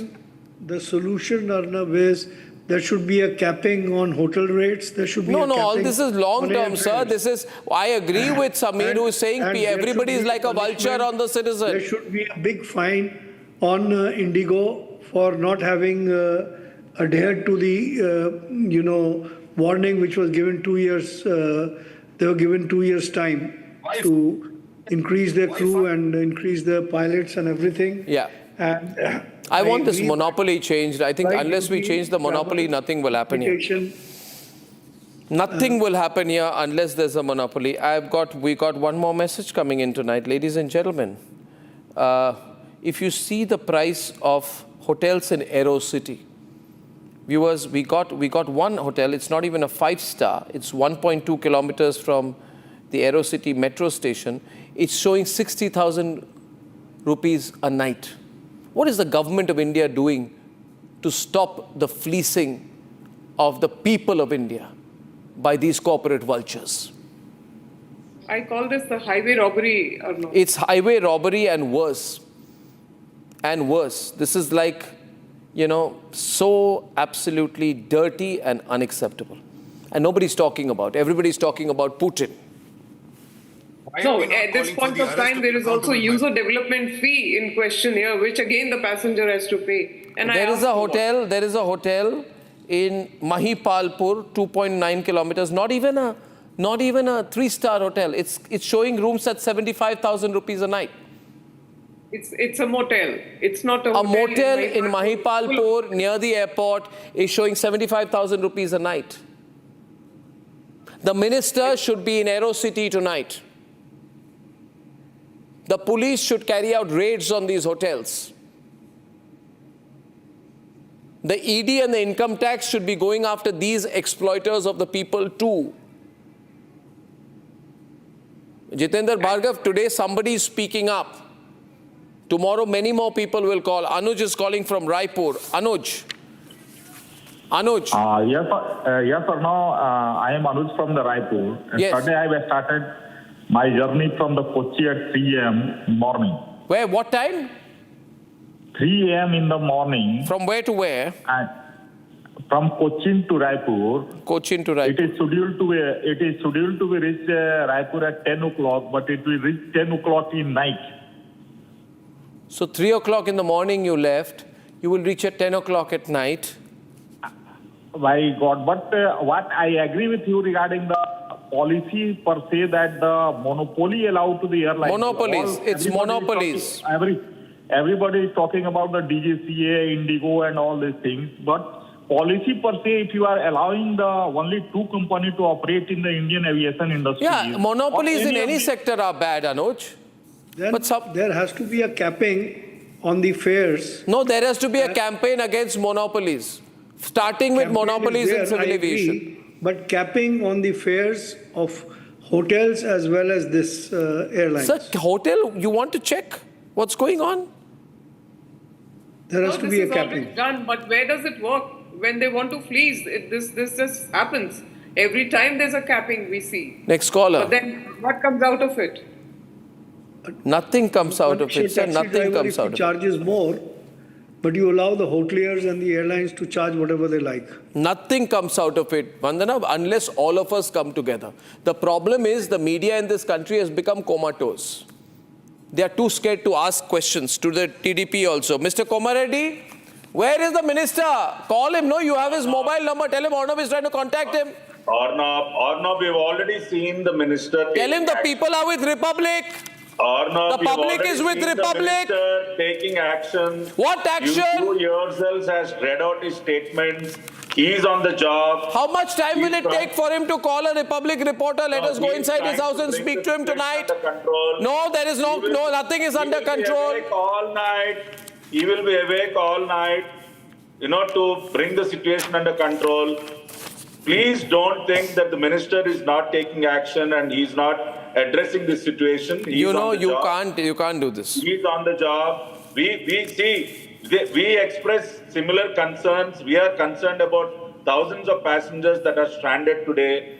I myself face the situation today. No, you are not concerned. We know the pain of the passengers. You're not concerned. You don't know the pain. Air India did not know of the pain. Air India did not know about the pain of the passengers, the families of those who were died in the crash. They were busy in a corporate cover-up, and Republic was the only network asking them questions. The others were doing sweet nothing interviews with their CEO.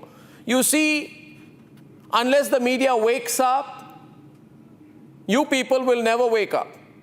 I know. Find out how this is any country, Mr. Reddy, any country, this happened, any country, what happened in India happened, it would be the non-stop #1 headline. No.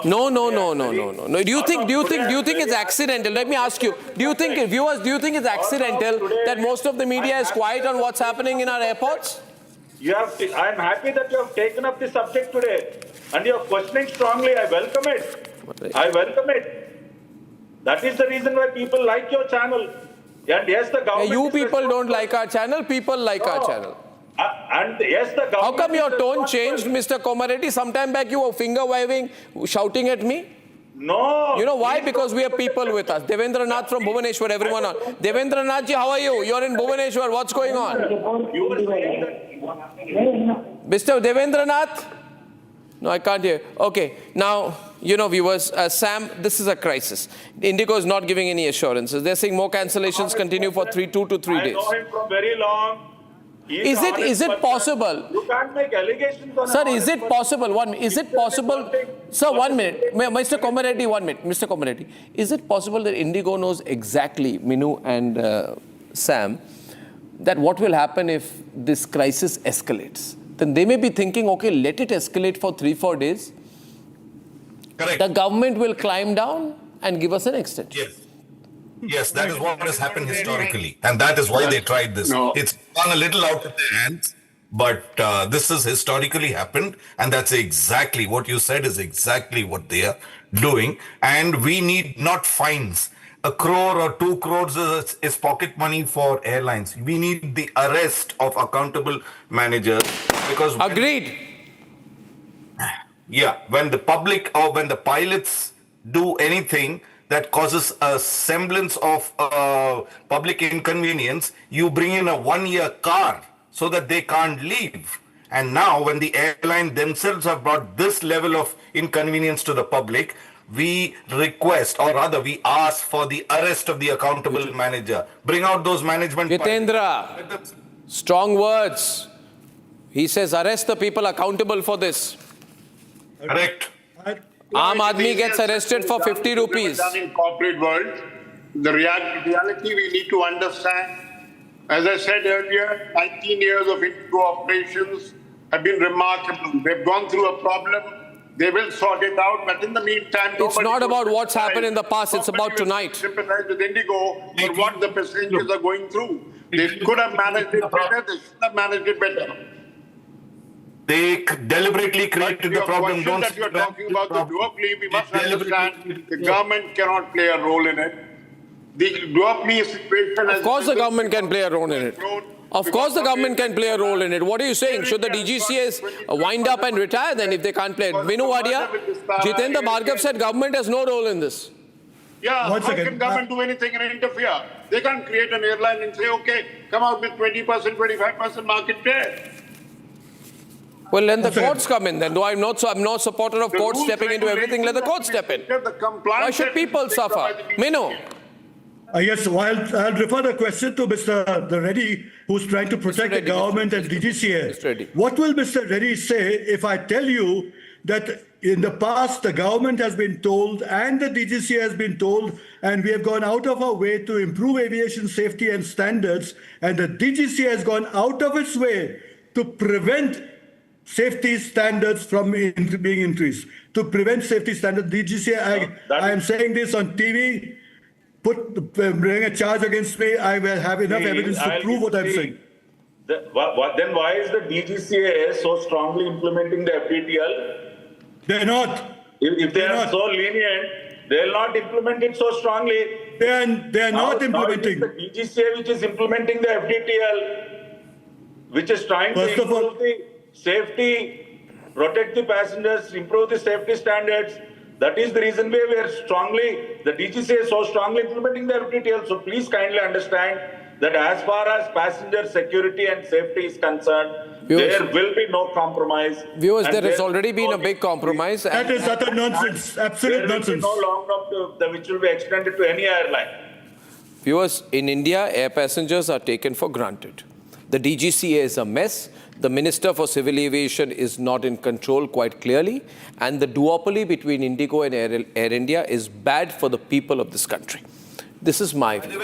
Also, please note, viewers, none of the corporate channels, the corporate networks are reporting on a matter that matters to you. That is why, when it matters, remember, it's only Republic. See you tomorrow evening. Good night and goodbye. Time for a quick breather. Arnab will be right back with the debate. Powered by Century Ply Club Prime. Raho befikar.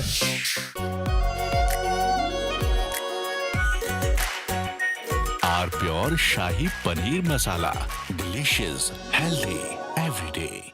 13,000 placements last year. At Amity, we are committed to nurturing passionate, hardworking and proactive professionals. MDH की हल्दी मिर्ची धनिया करे कमाल ये रंग दे ये खुशबू दे ये तीखा ये कम पड़े क्या निराला MDH मसाला। पैसा लगाना है तो सेंचुरी प्लाई क्लब प्राइम पे लगाओ। डूबेगा नहीं, जलेगा भी नहीं, कोई खा नहीं जाएगा, धोखा नहीं देगा, ऊपर नीचे भी नहीं होगा, सेफ रहेगा, सिक्योर्ड, मिनिमम 30 साल का रिटर्न देगा। अब इससे बेटर इन्वेस्टमेंट है तो बताओ। सेंचुरी प्लाई क्लब प्राइम, रहो बेफिक्र। आर प्योर सूजी पास्ता उबालो मिलाओ और खाओ 8 मिनट में तैयार। क्या टेस्ट है सबका राजा R pure masala. Time for a quick breather. Arnab will be right back with the debate. थोड़े में ज्यादा स्वाद यही तो है इसकी खास बात। वाओ मामा क्या स्वाद है। अरे मेरे राजा 13,000 placements last year. At Amity, we are committed to nurturing passionate, hardworking and proactive professionals. आधे बाउल दही में 4 चम्मच MDH चटनी पुदीना मसाला डाला, स्टर करो, पुदीना चटनी तैयार। MDH चटनी पुदीना मसाला। पैसा लगाना है तो सेंचुरी प्लाई क्लब प्राइम पे लगाओ। डूबेगा नहीं, जलेगा भी नहीं, कोई खा नहीं जाएगा, धोखा नहीं देगा, ऊपर नीचे भी नहीं होगा, सेफ रहेगा, सिक्योर्ड, मिनिमम 30 साल का रिटर्न देगा। अब इससे बेटर इन्वेस्टमेंट है तो बताओ। सेंचुरी प्लाई क्लब प्राइम, रहो बेफिक्र।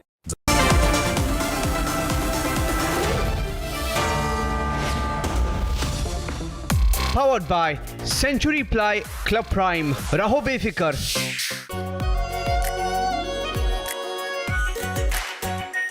Our pure Shahi Paneer Masala.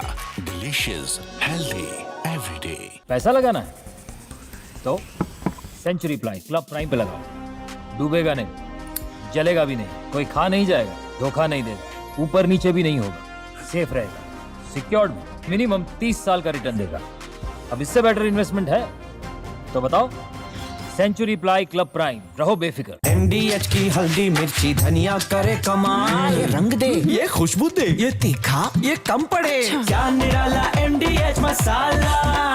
Are pure सूजी पास्ता उबालो मिलाओ और खाओ 8 मिनट में तैयार। क्या टेस्ट है सबका राजा R pure masala. The Indian Army has rarely spoken so loudly without uttering a word. And in exercise Ram Prahar, it delivered perhaps its clearest message from the Western Front in recent years.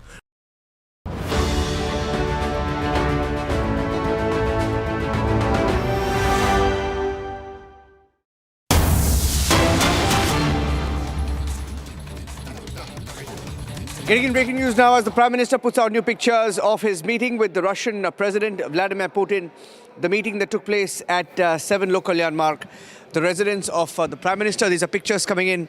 The Prime Minister putting out a tweet with pictures from 7 LKM. We'll go across to Abhishek Kapoor, my colleague and senior executive editor, joining us on the broadcast. The Prime Minister has put out about 3 pictures, all from his official residence, moments after Vladimir Putin, the Russian president, met him at his residence. Pictures of the welcome to 7 Local Mark, and there was also a handout that was given following the meeting, the minister-level meeting between Rajnath Singh and his Russian counterpart.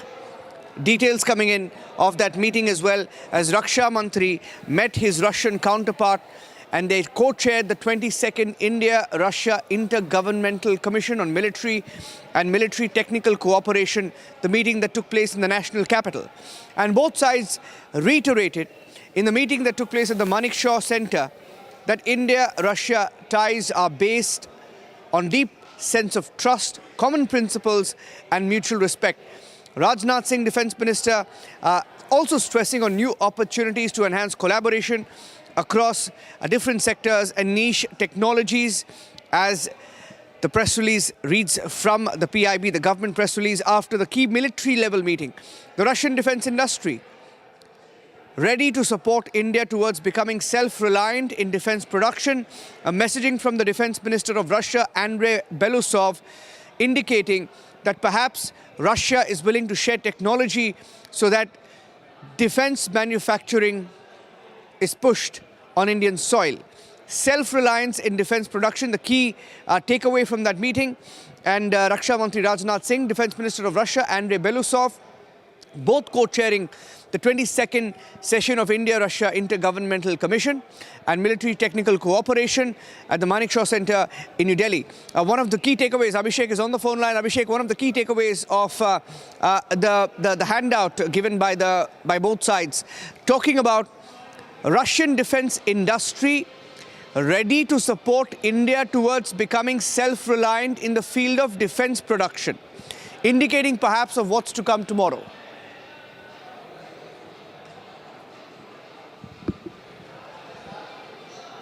Rakshita's on the phone line. Rakshita.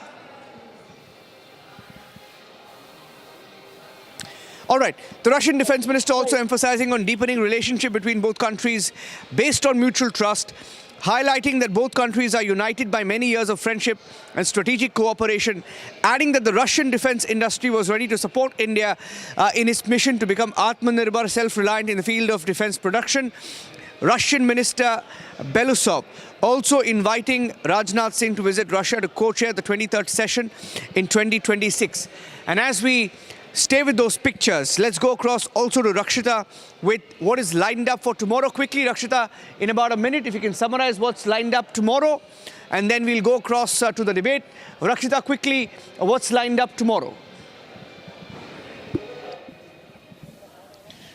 Well, it's going to be a very, very busy day indeed, as it will come down to business. Of course, this is a private dinner, and yes, we saw that there was bonhomie, and there is, of course, warmth that was displayed at the tarmac right from the moment Vladimir Putin landed at the Palam airport. But from there, as we speak, the dinner is still underway. What we understand, so it's been almost more than 1.5 hours. In fact, it's been more than 2 hours the two leaders have spent together.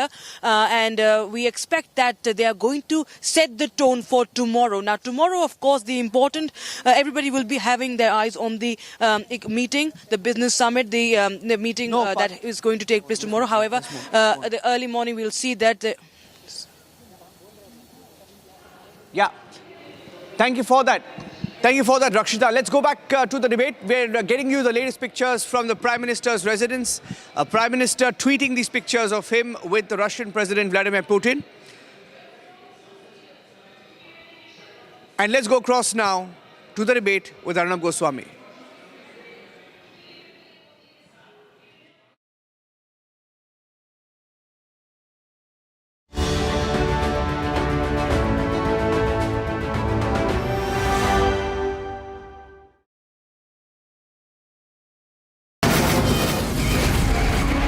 From the Republic Media Network headquarters, it's time for Arnab Goswami on the debate.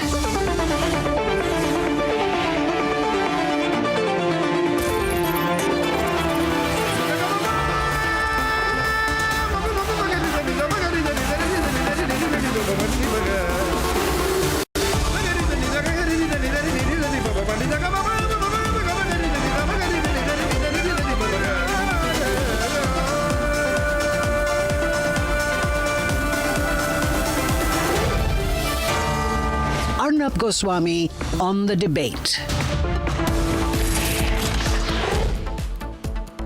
Wow.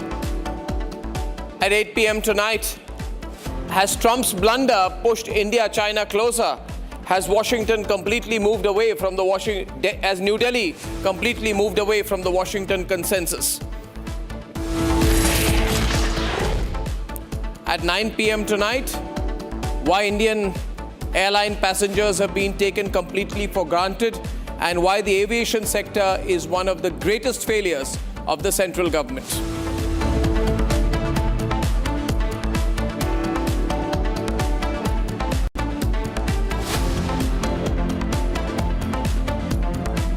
And ladies and gentlemen, I'd like to go full frame to the visuals, please. Thank you. Of Putin landing in New Delhi. Ladies and gentlemen, Prime Minister Narendra Modi went to receive him. As he landed in Delhi, he'll be here till tomorrow evening. And as we see these visuals and the bear hug on the tarmac of Delhi airport, a thought today. Trump has met Putin.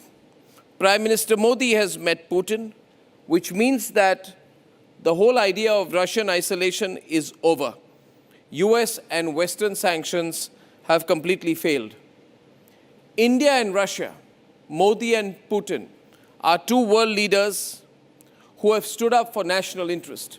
They have said, nation first, and that is why Russian crude is today 35% of India's imports.